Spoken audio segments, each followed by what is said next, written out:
আজকের স্পেশাল ক্লাসের আমাদের যেটা বিষয়বস্তু, যে বিষয় নিয়ে আমরা আলোচনা করব, সেটা আমাদের সোশ্যাল পলিটিক্যাল ফিলোসফির একটি পার্ট, একটি অংশ, যেটা আমাদের সবাইকে, আমাদের দর্শনের ছাত্রছাত্রী সবাইকে আমাদের এই টপিকটা সম্পর্কে জানতে হয়, বুঝতে হয়।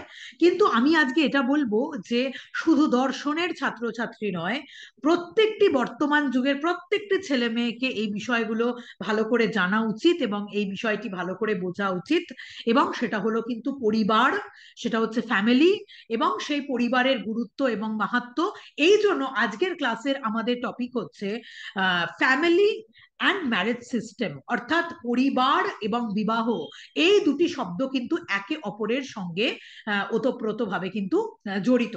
কিন্তু আজকে আমি প্রথমেই একটা একটা ইম্পর্টেন্ট বা একটা বিখ্যাত কোট, হ্যাঁ, একটা কোট দিয়ে আজকের ক্লাসটা আমি শুরু করব। সেটা হচ্ছে যে family is not an important thing. এই একটা লাইনের মাধ্যম দিয়েই আমি তোমাদের পুরো ক্লাসটা হয়তো বোঝানোর চেষ্টা করছি। সেটা হচ্ছে এটা, যে family is not an important thing, family is everything. ঠিক আছে? পরিবার আমাদের সবকিছু, পরিবার থেকেই সবকিছুর সূত্রপাত হয়। এই প্রসঙ্গে আমি একটুখানি বলতে চাই যে পরিবারের এই যে কনসেপ্টটা যে এখনকার আধুনিক কনসেপ্ট তা কিন্তু নয়। আজকে থেকে আমরা যদি দেখি, যারা আমরা সোশ্যাল পলিটিক্যাল ফিলোসফি ভালো করে পড়েছি, একদম এনশিয়েন্ট গ্রিসে যারা সোশ্যাল পলিটিক্যাল ফিলোসফার যারা ছিলেন, ইনক্লুডিং প্লেটো অ্যান্ড অ্যারিস্টটল, তারাও কিন্তু তাদের দর্শনে পরিবারের কথা, পরিবারের উল্লেখযোগ্য ভূমিকার কথা তারা কিন্তু তাদের দর্শনে বারবার করে স্বীকার করেছেন। এবং সেই ক্ষেত্রে অ্যারিস্টটলের দুটো লাইন আমি না বলে এখানে আমাদের পরিবারের ক্লাসটা শুরু করতে পারছি না। প্রথম অ্যারিস্টটল বক্তব্যটা যেটা দিয়েছিলেন সেটা হচ্ছে এটা, যে lonely person is unable to sustain himself. অর্থাৎ একজন নিঃসঙ্গ মানুষ কখনো কিন্তু তারা একাকী কখনো বাঁচতে পারে না। কোনো একটা মানুষ কখনো নিঃসঙ্গ একাকী বাঁচতে পারে না। এই জন্য অ্যারিস্টটলের একটা বিখ্যাত লাইন আছে, এবং সেই অ্যারিস্টটলের বিখ্যাত লাইন হচ্ছে, man is by a nature a political animal. তিনি মানুষকে পলিটিক্যাল অ্যানিমাল বলেছেন। কেন তিনি মানুষকে পলিটিক্যাল অ্যানিমাল বলেছেন? অ্যানিমাল তো অন্য অনেকে রয়েছে, অনেক পশুরাও তো রয়েছে, হ্যাঁ, তারা পলিটিক্যাল অ্যানিমাল নন, বাট মানুষ হচ্ছে পলিটিক্যাল অ্যানিমাল। এবং তার সাথে তিনি আর একটা কথা অ্যাড করেছেন, যেটা আমার ভীষণভাবে মানে ভালো লাগে যে কথাটা, সেটা হচ্ছে এটা, he who does not live in a state or who does not need a state is either a beast or a god. অ্যারিস্টটলের একটা বিখ্যাত লাইন হচ্ছে এটা, যে মানুষ মনে করে যে তারা একাকী বাঁচতে পারবে, তাদের বাঁচার জন্য রাষ্ট্রের কোনো রকম কোনো ভূমিকা নেই, বা আমাদের সমাজের কোনো রকম ভূমিকা নেই, তারা একাকী বাঁচতে পারবে, আইদার এই সমস্ত মানুষ হচ্ছে আইদার আ বিস্ট, অর্থাৎ সে নয়তো একজন শয়তান, না হলে সে কিন্তু একজন ঈশ্বর। কারণ প্রকৃত যারা মানুষ হবে, মনুষ্যত্ব সম্পন্ন মানুষ হবে, তারা কিন্তু কখনোই সোসাইটি ছাড়া, সমাজ ছাড়া, পরিবার ছাড়া, রাষ্ট্র ছাড়া কোনো মানুষ কিন্তু একাকী সাস্টেন করতে পারে না। They are unable to sustain himself. কোনো মানুষ একাকী বাঁচতে পারে না। এবং এই প্রসঙ্গেই অ্যারিস্টটলের বিখ্যাত মন্তব্য হচ্ছে এটা, যে man is by nature a political animal. তিনি মানুষকে পলিটিক্যাল অ্যানিমাল বলেছেন, এবং অন্যান্য প্রাণীর সঙ্গে মানুষের একটা পার্থক্য টেনেছেন। খেয়াল করে দেখো যে মানুষ যেমন কখনো একাকী বাঁচতে পারে না, অন্য প্রাণীরাও কিন্তু, খেয়াল করে দেখো, কখনো একাকী বাঁচতে পারে না। মাইক্রোফোন মিউট করবে সবাই, মাইক্রোফোন মিউট করবে প্লিজ। মানুষ যেমন একাকী কখনো বাঁচতে পারে না, অন্য প্রাণীরাও কখনো একাকী বাঁচতে পারে না। তুমি যদি দেখো মনে গিয়ে, যে সমস্ত প্রাণীরা একটা গ্রুপ করে থাকে, একটা দলবদ্ধ ভাবে থাকে, কখনো তুমি দেখতে পাবে না যে কোনো একটা প্রাণী একাকী ঘুরে বেড়াচ্ছে। সবসময় তারা দলবদ্ধ ভাবে বা গ্রুপিজম করে কিন্তু তারা থাকে। ঠিক আছে? তার মানে মানুষও কিন্তু গ্রুপ করে থাকতে ভালোবাসে, অন্যান্য প্রাণীরাও গ্রুপ করে থাকতেই কিন্তু সবসময় ভালোবাসে। একটা পিঁপড়েকে তুমি সবসময় দেখবে একটা বাড়িতে, যে যেটা একটা কোণে দেখবে দেখবে একটা পিঁপড়ে যেদিকে যায় সঙ্গে সঙ্গে সমস্ত পিঁপড়েরা দলবদ্ধভাবে কিন্তু সেই দিকেই যায়। কোনো একদিকে দেখবে না যে সমস্ত পিঁপড়েরা একদিকে যাচ্ছে আর অন্য আরেকটা পিঁপড়ে আরেক দিকে চলে যাচ্ছে, না।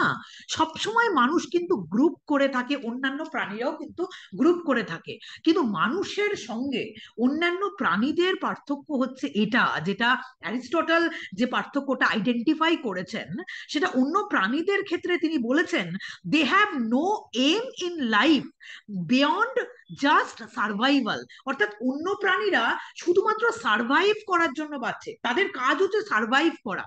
কিভাবে তারা সার্ভাইভ করবে সেটা হচ্ছে অন্য প্রাণীদের কিন্তু নো এম ইন লাইফ, তাদের জীবনের কিন্তু কোনো রকম কোনো উদ্দেশ্য নেই। হ্যাঁ, তারা শুধুমাত্র সার্ভাইভ করতে চায়, যে কি করে এই প্রকৃতিতে আমি বেঁচে থাকবো, এই সার্ভাইভ করাটাই কিন্তু তার কাছে important. They have no idea of good life. অর্থাৎ অন্য প্রাণীদের কিন্তু বাঁচা ছাড়া, সার্ভাইভ করা ছাড়া গুড লাইফ, একটা ভালো জীবন কি করে কাটাবো, এটা কিন্তু অন্য প্রাণীদের এইরকম কোনো এম বা এইরকম কোনো কিন্তু লক্ষ্য নেই। এই জন্যই কিন্তু অন্য প্রাণীরা এগিয়ে যেতে পারেনি সমাজে। কিন্তু মানুষের জীবনের একটা কিন্তু কিন্তু গুরুত্বপূর্ণ লক্ষ্য আছে। And man is always interested in pursuing good life.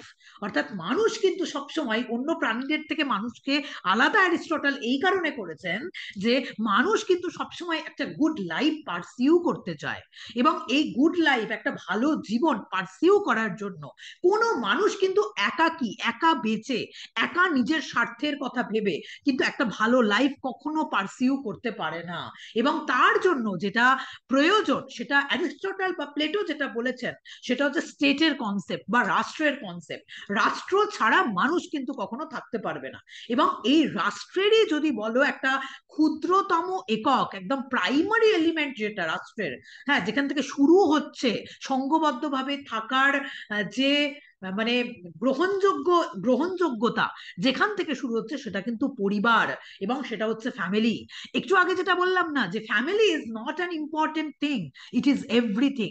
Family ছাড়া একটা মানুষ সম্পূর্ণরূপে অসম্পূর্ণ। কেন অসম্পূর্ণ একটু বাদেই আলোচনা করছি। তাহলে যেটা দিয়ে আমি শুরু করতে চাইলাম, যে অন্য প্রাণীর সঙ্গে মানুষের পার্থক্য, যেটা হচ্ছে মানুষ একটা গুড লাইফ লিড করতে চায়, এবং মানুষের প্রত্যেকটা মানুষের একটা লক্ষ্য আছে জীবনের, একটা পারসিউ করতে চায় কোনো কিছু। এবং প্রত্যেকটা মানুষের এই জীবনের লক্ষ্য হচ্ছে কিন্তু সেলফ রিয়ালাইজেশন, অর্থাৎ আত্মোপলব্ধি। প্রত্যেকে দেখো, আমরা প্রত্যেকটা মানুষ যখন বাঁচি না, দেখো প্রত্যেকটা ক্ষেত্রে কিন্তু আমরা প্রত্যেকটা ভূমিকা পালন করি। খেয়াল করে দেখো, আমরা মানুষ কিন্তু শুধু মানুষ না।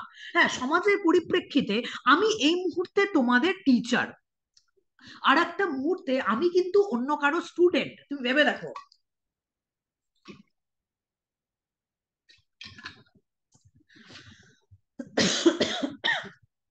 দাঁড়ো এক সেকেন্ড।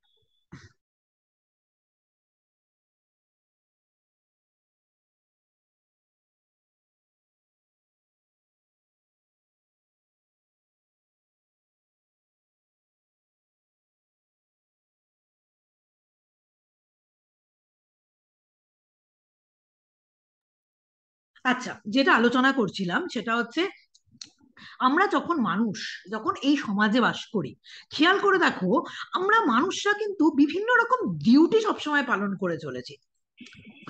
এখন যখন আমি তোমার সামনে বসে আছি, এই ক্ষেত্রে কিন্তু আমি এখানে শিক্ষকের ভূমিকা পালন করছি।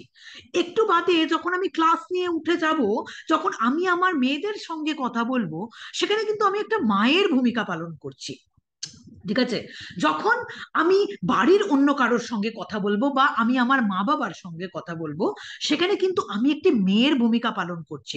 সব সময় কোনো একটা মানুষ, খেয়াল করে দেখো, বিভিন্ন ভূমিকা তারা কিন্তু সমাজে পালন করে। হ্যাঁ, এবং এর মাধ্যম দিয়ে মানুষ কি চায়? মানুষ চায় সেলফ রিয়ালাইজেশন, আত্মোপলব্ধি। এবং সেই আত্মোপলব্ধি কোনোভাবেই কিন্তু একাকী সেই রকম আত্মোপলব্ধি কোনোদিন সম্ভব হয় না। তো আমি বারবার করে এটা বলি, তোমরা যদি আমার স্টুডেন্ট না হতে, তাহলে আমার টিচার হিসাবে গ্রহণযোগ্যতা কোথায় ছিল? আমি কি করে টিচার হতাম। হ্যাঁ, এই যে টিচার সুলভ যে বৈশিষ্ট্য, বা আমি যে টিচার হিসাবে পড়াচ্ছি, কাকে পড়াতাম তোমরা যদি এখানে স্টুডেন্ট হিসাবে সামনে না থাকতে? সুতরাং মানুষ, এটা কিন্তু আমাদের প্রাইমারি ফ্যাক্ট, এটা বুঝতে হবে প্রথমেই, যে এই যে আজকালকার মানুষরা বিভিন্ন স্বার্থপরতার কথা ভাবে, শুধুমাত্র নিজের স্বার্থের কথা ভাবে, সমাজের আর কারোর কথা আমার ভাবার দরকার নেই, শুধুমাত্র বাবা আমি আমার নিজেরটুকু ভাবলেই কিন্তু আমার হয়ে গেল। কিন্তু বিষয়টা আখেরে কিন্তু তা নয়। ঠিক আছে? তোমাকে সবার কথা ভাবতে হবে, সবাই কিন্তু তাহলে তোমার কথা এখানে ভাববে। সুতরাং এইখান থেকে এটাই প্রতিপন্ন হয়ে দাঁড়ায় যে মানুষ কিন্তু কখনো একাকী বাঁচতে পারে না। এইবার আমি সরাসরি বইয়ের পিডিএফ আমি অলরেডি তোমাদের দিয়েছি। সেখানে 267, 268, 269, 270 এই পেজগুলো নিয়ে আজকের ক্লাসে আমি আলোচনা করব। একটু লাইন ধরে ধরে বিষয়গুলোকে আলোচনা করতে চাই, তার কারণ হচ্ছে কোনো বিষয়টা যেন তোমাদের কাছে মিস না হয়। তাহলে চলো প্রথম কি বলছে এটা একটু আমরা ভালো করে দেখি। প্রথম ইনিশিয়াল বক্তব্য তো তোমরা বুঝতেই পেরেছো। প্রথমেই বলছে যে self realisation is the highest good. প্রত্যেকটা মানুষ, হ্যাঁ, সমস্ত তার কর্মের মধ্যে দিয়ে যেটা সবচেয়ে বেশি চায় সেটা হচ্ছে সেলফ রিয়ালাইজেশন, সেটা হচ্ছে আত্মোপলব্ধি। অন্য পশুর মধ্যে সেই ধরনের কোনো মোটিভ, সেই ধরনের কোনো ইন্টেনশন কিন্তু কখনো থাকে না, কিন্তু মানুষের মধ্যে কিন্তু অবশ্যই self realisation is the highest good. It consist in the realisation of the ideal, rational and social self. মানুষ জীব, কিন্তু মানুষ জীব মানে মানুষ কিন্তু রেশনাল অ্যানিমাল, মানুষ কিন্তু বুদ্ধিবৃত্তি সম্পন্ন জীব, এবং তার সাথে সাথে মানুষ কিন্তু সোশ্যাল অ্যানিমাল, অর্থাৎ মানুষ কিন্তু সামাজিক জীব। মানুষ কিন্তু শুধু জীব নয়, মানুষ হচ্ছে সামাজিক জীব। কেন সামাজিক জীব বলা হচ্ছে? সমাজ বিচ্ছিন্ন ভাবে কোনো মানুষ কিন্তু কখনো একাকী থাকতে পারে না। And self realisation is possible only in and through the society. একমাত্র এই সেলফ রিয়ালাইজেশন বা আত্মোপলব্ধি, আমি মনে করি টিচার হিসাবে তোমাদের পড়ানোর মধ্যে দিয়ে আমার একটা সেলফ রিয়ালাইজেশন হয়, বা আমার একটা আত্মোপলব্ধি হয়। সেই আত্মোপলব্ধি একাকী কখনো সম্ভব হয় না। তুমি মনে করে দেখো, সমাজে কোনো প্রাণী নেই, শুধুমাত্র আমি সেখানে দাঁড়িয়ে রয়েছি। হ্যাঁ, আত্মোপলব্ধি কি করে সম্ভব? কার প্রতি আমি ডিউটি পালন করব? আমি না মেয়ের দায়িত্ব পালন করতে পারছি, না আমি মায়ের দায়িত্ব পালন করতে পারছি, না আমি টিচারের দায়িত্ব পালন করতে পারছি। সেই দায়িত্ব পালন বা এই ধরনের self realisation is possible only in and through the society. সমাজে থেকেই কিন্তু এই ধরনের সেলফ রিয়ালাইজেশন পসিবল। এই জন্যই কিন্তু সমাজে সার্টেন ইনস্টিটিউশন, ইনস্টিটিউশন কথাটার মানে হচ্ছে সমাজে কিছু প্রতিষ্ঠান তৈরি হয়েছে। আজকে কিন্তু তৈরি হয়নি, আজকে থেকে প্রায় 3000 বছর ধরে এই প্রতিষ্ঠানগুলো চলে এসেছে অত্যন্ত সাইন্টিফিক ভাবে বা বিজ্ঞানসম্মত ভাবে। আজকাল আমরা বড় প্রশ্ন তুলি, পরিবারের গ্রহণযোগ্যতা কি, ম্যারেজের কি দরকার, এমনি এমনি তো থেকে যেতে পারবো, তাহলে তো কোনো দায়িত্ব নিতে হবে না, এর কনসিকুয়েন্সেস কি, আমরা কিন্তু এই জিনিসগুলো কখনো ভেবে দেখি না। আজকের ক্লাসের পরে আমরা এই বিষয়টা নিয়ে ভেবে দেখবো। তো certain institution are certain institution have evolved in the society which are the media for the realization। এবং এই ধরনের সেলফ রিয়ালাইজেশনের জন্য, আত্মোপলব্ধির জন্য সমাজে কিছু প্রতিষ্ঠান তৈরি হয়েছে, সমাজে কিছু ইনস্টিটিউশন তৈরি হয়েছে। And they are called the social and moral institution. এবং এই সমস্ত ইনস্টিটিউশনগুলোকে একদিক থেকে সোশ্যাল ইনস্টিটিউশনও যেমন বলা হয়, তেমনি ভাবে একদিক থেকে মরাল ইনস্টিটিউশনও কিন্তু বলা হয়। কারণ মানুষের মধ্যে যে নৈতিকতা, মানুষের মধ্যে যে নীতিবোধ, এই নীতিবোধগুলো কিন্তু সমাজের এই ধরনের ইনস্টিটিউশনগুলোর মধ্যে থেকেই এই ধরনের নীতিবোধ তৈরি হওয়া সম্ভব। ক্লিয়ার? তো all social organisations which have been devised for the good of the individuals are called the moral institution। অর্থাৎ যে সমাজে যে ইনস্টিটিউশন গুলোর মধ্যে থেকে মানুষের এই নীতি নৈতিকতা সমস্ত কিছু জাগরিত হয় এবং একটা মানুষ ভালো থাকতে পারে, যে ইনস্টিটিউশন গুলোর মধ্যে থেকে, সেই ইনস্টিটিউশন গুলোকে কিন্তু বলা হয় সোশ্যাল অ্যান্ড মোরাল ইনস্টিটিউশন। এবং তুমি যদি বলো এই সোশ্যাল অ্যান্ড মোরাল ইনস্টিটিউশন গুলো কোনগুলো, তেমনি ভাবে প্রথমেই কিন্তু এটা বলবো দ্য ফ্যামিলি। হ্যাঁ, দ্য ফ্যামিলি যেমন একটা মোরাল ইনস্টিটিউশন, একটা সোশ্যাল ইনস্টিটিউশন। আমাদের সমস্ত ধরনের যে এডুকেশনাল ইনস্টিটিউশন গুলো রয়েছে, অর্থাৎ স্কুল বলো, কলেজ বলো, ইউনিভার্সিটি বলো, যত সোশ্যাল ইনস্টিটিউশন গুলো রয়েছে, এগুলোও কিন্তু আমাদের সোশ্যাল অ্যান্ড মোরাল ইনস্টিটিউশন, আমাদের যে বিভিন্ন ধরনের ধর্মীয় স্থান রয়েছে, অর্থাৎ মন্দির রয়েছে, গির্জা রয়েছে, চার্চ রয়েছে, বিভিন্ন ধরনের যে ইনস্টিটিউশন গুলো রয়েছে, আমাদের ধর্মীয় যে ইনস্টিটিউশন গুলো রয়েছে, এগুলোও কিন্তু আমাদের সোশ্যাল অ্যান্ড মোরাল ইনস্টিটিউশন। এতগুলো তৈরি হয়েছে কেন? নীতিবোধ জাগরিত হওয়ার জন্য, সেলফ রিয়েলাইজেশনের জন্য, আত্মোপলব্ধির জন্য। সমাজে কিন্তু এই ইনস্টিটিউশন গুলো আজ কিন্তু তৈরি হয়নি, আজ থেকে প্রায় 3000 বছর ধরে এই ধরনের ইনস্টিটিউশন কিন্তু চলে আসছে, যার মধ্যে এত সমস্ত ইনস্টিটিউশনের মধ্যে যেটা সবচেয়ে বেশি প্রাইমারি সোশ্যাল ইনস্টিটিউশন বলবো, সেটা কিন্তু the family. The family is the primary social institution. পরিবারকে বলা হয় আমাদের সমস্ত ধরনের সামাজিক প্রতিষ্ঠানের সবচেয়ে প্রাইমারি অর্থাৎ প্রাথমিক ইনস্টিটিউশন হচ্ছে কিন্তু আমাদের পরিবার বা আমাদের family. It is the unit of the society. বলতে পারো আমাদের সমাজের যেটা ক্ষুদ্রতম একক, যেইখান দিয়ে আমাদের সমাজের কনসেপ্ট তৈরি হচ্ছে। অ্যারিস্টটল কিন্তু খুব সুন্দর বলেছেন, হ্যাঁ, যে একজন স্বামী স্ত্রী যখন বিবাহ সম্বন্ধে আবদ্ধ হয়, তখন ফ্যামিলি তৈরি হয়, তখন একটা পরিবার তৈরি হয়, যে পরিবারে একটি মা এবং বাবার মাঝখানে একটি শিশু কিন্তু খুব সুরক্ষিত জীবনযাপন করে। একটি শিশুকে সুরক্ষা দেওয়া সমাজের যেমন দায়িত্ব, সমাজ সেখানে কিন্তু সেই ইনস্টিটিউশন বা পরিবারটা তৈরি করে রেখেছে সেই শিশুকে সুরক্ষা প্রদান করার জন্য। কারণ একটি শিশু সবচেয়ে বেশি সুরক্ষিত অনুভব করে তার বাবা এবং মায়ের মাঝখানে থেকে, অর্থাৎ তার পরিবারের সাথে থেকে। তো it is the primary unit of the society. Aristotle বলছেন সবচেয়ে সমাজের যদি সবচেয়ে ক্ষুদ্রতম একক বলে কোনো কিছু ধরো, সেটা হচ্ছে পরিবার। পরিবারের থেকে বৃহত্তম পরিবার যখন একটু একটু করে বড় হতে থাকে, সেইখান থেকে তৈরি হয় আমাদের ভিলেজ কমিউনিটি, এবং এই ভিলেজ কমিউনিটি যখন ধীরে ধীরে ধীরে ধীরে করে বড় হতে থাকে, লাস্টে গিয়ে সেটা কিন্তু একটা স্টেট বা সেটা কিন্তু একটা রাষ্ট্রের ভূমিকা পালন করে। তার মানে মানুষ যখন গোষ্ঠীবদ্ধভাবে থাকতে শুরু করে, তার প্রাইমারি এলিমেন্টই হচ্ছে কিন্তু আমার পরিবার। পরিবার থেকেই কিন্তু সেটার সূত্রপাত হয় এবং লাস্টে গিয়ে সেটা কিন্তু স্টেটের কনসেপ্টে বা রাষ্ট্রের কনসেপ্টে গিয়ে কিন্তু দাঁড়ায়।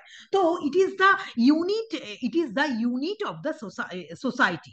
উই ক্যান নট থিঙ্ক, এখানে খুব উল্লেখযোগ্য একটা লাইন, যে we can not think of the state of the society. আমরা এইরকম কোনো সমাজের কথা ভাবতে পারি না, বা এই ধরনের আমরা কোনো কখনো স্টেটের কথা ভাবতে পারি না, in which man was not a member of a family. এইরকম কোন সমাজ বা এইরকম রাষ্ট্রের কথা আমরা কখনো ভাবতে পারি না যেখানে একটা মানুষ তার কোনো ফ্যামিলি নেই, তার কোনো পরিবার নেই। তুমি ভেবে দেখো, একটা স্টেটের মধ্যে সমস্ত রকম মেম্বাররা রয়েছে কোনো ফ্যামিলি ছাড়া, এই রকম স্টেটের কথা তুমি কিন্তু কখনো কল্পনাতেও আনতে পারবে না। Husband wife and children from a neutral social unit, অর্থাৎ নিউট্রাল কথাটার মানে হচ্ছে নিরপেক্ষ। একটা ফ্যামিলি কি দিয়ে তৈরি হয়? প্রথম প্রথম কিন্তু একটা বুঝতে হবে যে একটা ফ্যামিলি কি দিয়ে তৈরি হয়। ফ্যামিলি তৈরি হয় 3জনকে নিয়ে বা 4-5জনকে নিয়েও হতে পারে, বাট একটা ফ্যামিলির একদম প্রাইমারি উপাদান যারা যারা যাদেরকে নিয়ে একটা ফ্যামিলি তৈরি হয়, সেটা হচ্ছে হাজব্যান্ড, সেটা হচ্ছে ওয়াইফ, এবং সেটা হচ্ছে children.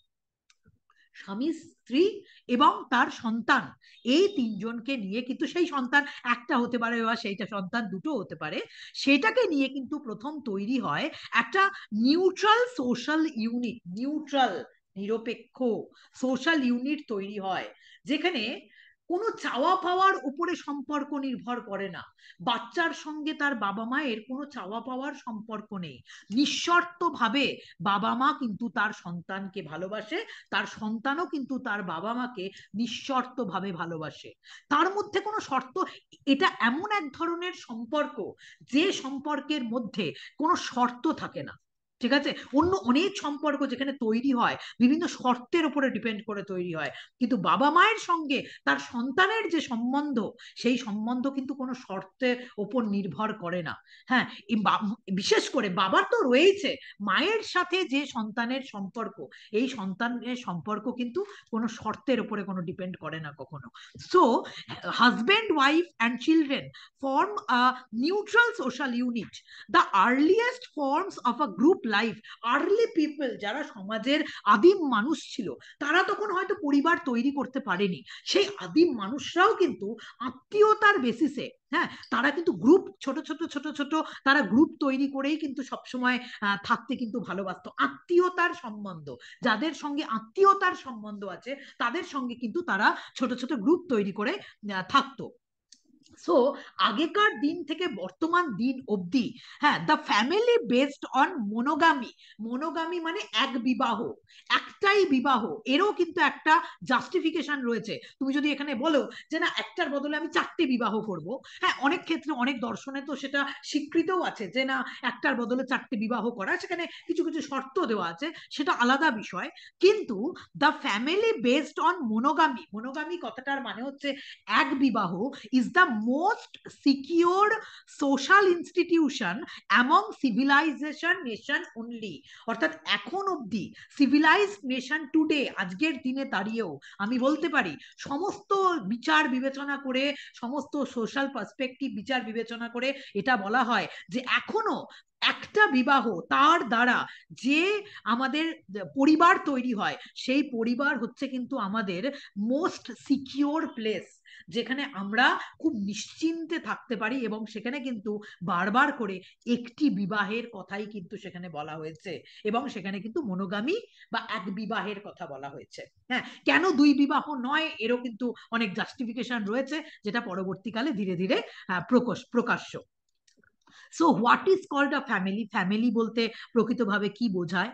The family is based upon the neutral affection of love and tender emotion. অর্থাৎ হাজবেন্ড এবং ওয়াইফ, স্বামী এবং স্ত্রীর যে ভালোবাসা, এই ভালোবাসাটা কিন্তু শারীরিক ভালোবাসা নয়। হ্যাঁ, এই ভালোবাসাটা কিন্তু দুদিনের অ্যাফেকশন নয়, যে আজকে আছে আমি কালকে তাকে ভুলে গেলাম।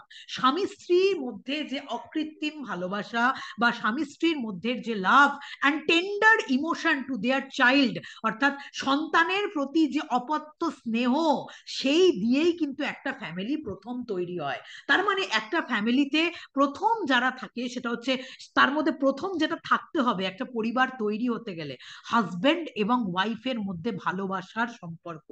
যে ভালোবাসা শারীরিক সম্পর্কের থেকে বা শারীরিক ভালোবাসার থেকে সেটা স্পিরিচুয়াল ভালোবাসায় পরিণত হয়েছে।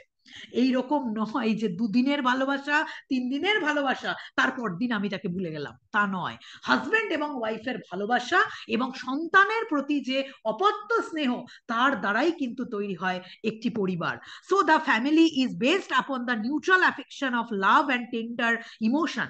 Husband and wife are united by the bond of love. অর্থাৎ ভালোবাসা এরকম ছোটখাটো কোনো শব্দ নয় যে তুমি আমাকে এই জিনিসটা দিলে না বলে আজকে আমি আর তোমাকে ভালোবাসি না। হাজবেন্ড ওয়াইফের ভালোবাসাটাও কিন্তু কোনো শর্তের উপরে ডিপেন্ডেন্ট নয়, যে তুমি আমাকে এটা দিচ্ছ না বলে আমি আজকে তোমাকে ভালোবাসছি না, ব্যাপারটা কিন্তু তা নয়।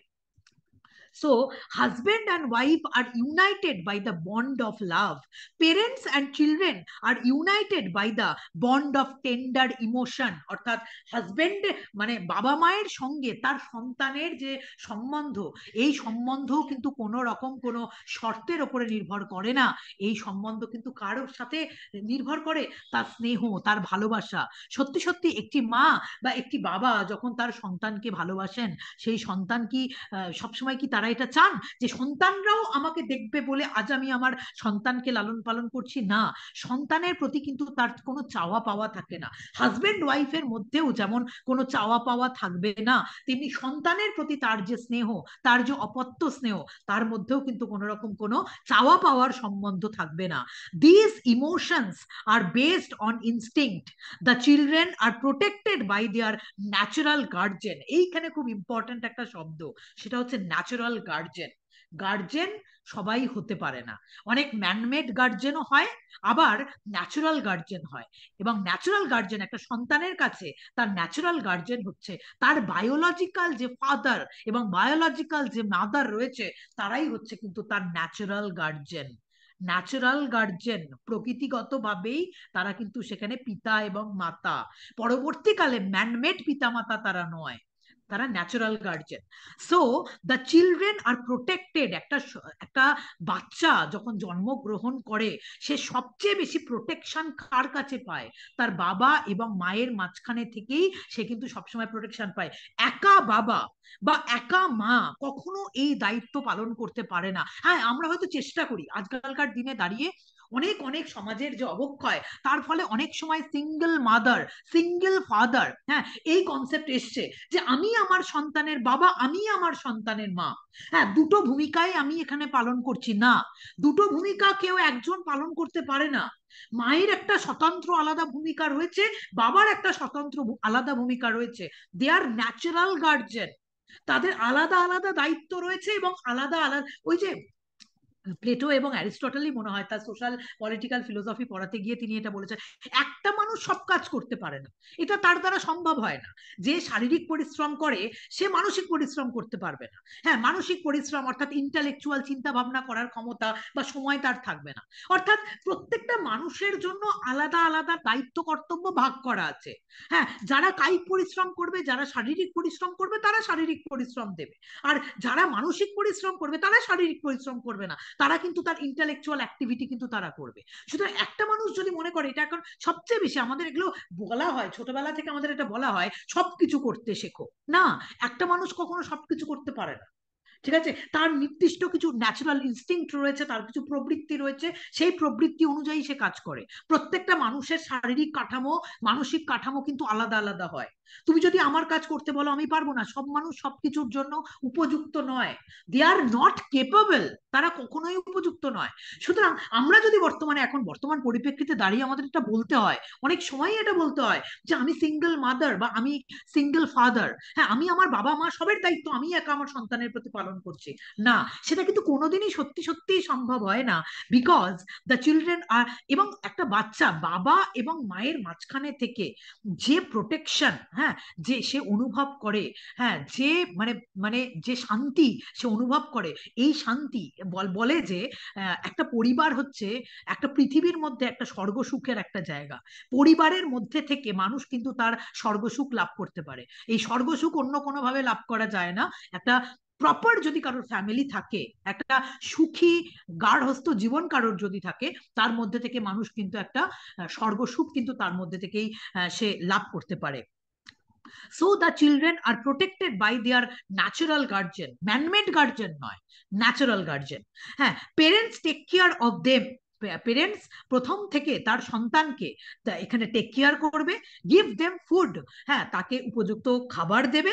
ক্লথিং, তাকে পোশাক পরিচ্ছদ সবকিছু দেবে। এবং অ্যাট লাস্ট তাকে কিন্তু তারা প্রোটেকশন দেবে। প্রোটেকশন, এটা হচ্ছে সবচেয়ে বড় জিনিস। পরিবারের একটা বড় বিষয় হচ্ছে খাবার দেওয়া, অন্ন, বস্ত্র, বাসস্থান, এগুলো ছাড়াও সবচেয়ে বড় বিষয় হচ্ছে কিন্তু আমার ফ্যামিলির যেটা, এটা মনে হয় প্রোটেকশন দেওয়া। ফ্যামিলির বাইরে গিয়ে তুমি ভাবো, কেউ যদি এই সমাজে বিবাহ সম্বন্ধে আবদ্ধ না হতো, হ্যাঁ, প্রত্যেকটা মানুষকে কে প্রোটেকশন দিত? প্রত্যেকটা বাচ্চাকে কে প্রোটেকশন দিত? হ্যাঁ, হয়তো তুমি মনে করছো যে এক বিবাহের দরকার নেই, পলিগামি, বহু বিবাহ প্রথা স্বীকৃত, একটা ছেলে একটা মেয়ে অনেক অনেক বিবাহ করছে এবং সেখানে তার সন্তান উৎপাদন হচ্ছে, বহু সন্তান তার উৎপাদন হচ্ছে। তুমি একটা কথা বলো তো, এই ধরনের যদি সন্তান উৎপাদন হয়, সেই সন্তানদের প্রোটেকশন দেবে কে? কে প্রোটেকশন দেবে? হ্যাঁ, প্রোটেকশন দেওয়ার জায়গা একমাত্র কিন্তু ফ্যামিলি। এবং সেখানে কিন্তু মনোগামী সিস্টেমের কথা বা এক বিবাহের কথাই কিন্তু সেখানে বলা হয়েছে। তাহলে পেরেন্টস এর কি দায়িত্ব, পেরেন্টস এর কি কর্তব্য? Parents take care of them, give them food, clothing and protection, and provide for their physical, intellectual and moral education. তিন ধরনের এডুকেশন পেরেন্টস ছোটবেলা থেকেই তার সন্তানকে দেবে। প্রথম হচ্ছে ফিজিক্যাল, সেটা খুব ইম্পর্টেন্ট। হ্যাঁ, দৈহিক দিক থেকে তাকে সচল রাখা, দৈহিক ক্ষমতার সম্পন্ন করা।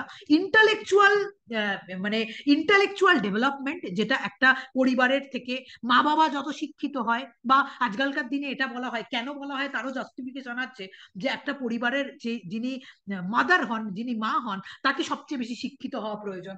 যে পরিবারের যে মানে বৌমা বা বউ, যে পরিবারের শিক্ষিত, সেই পরিবার সবসময় শিক্ষিত হয়। কারণ বাচ্চার যে ইন্টালেকচুয়াল ডেভেলপমেন্ট, সেটা কিন্তু প্রথম তার মা বাবার কাছ থেকেই এটা শুরু হয়।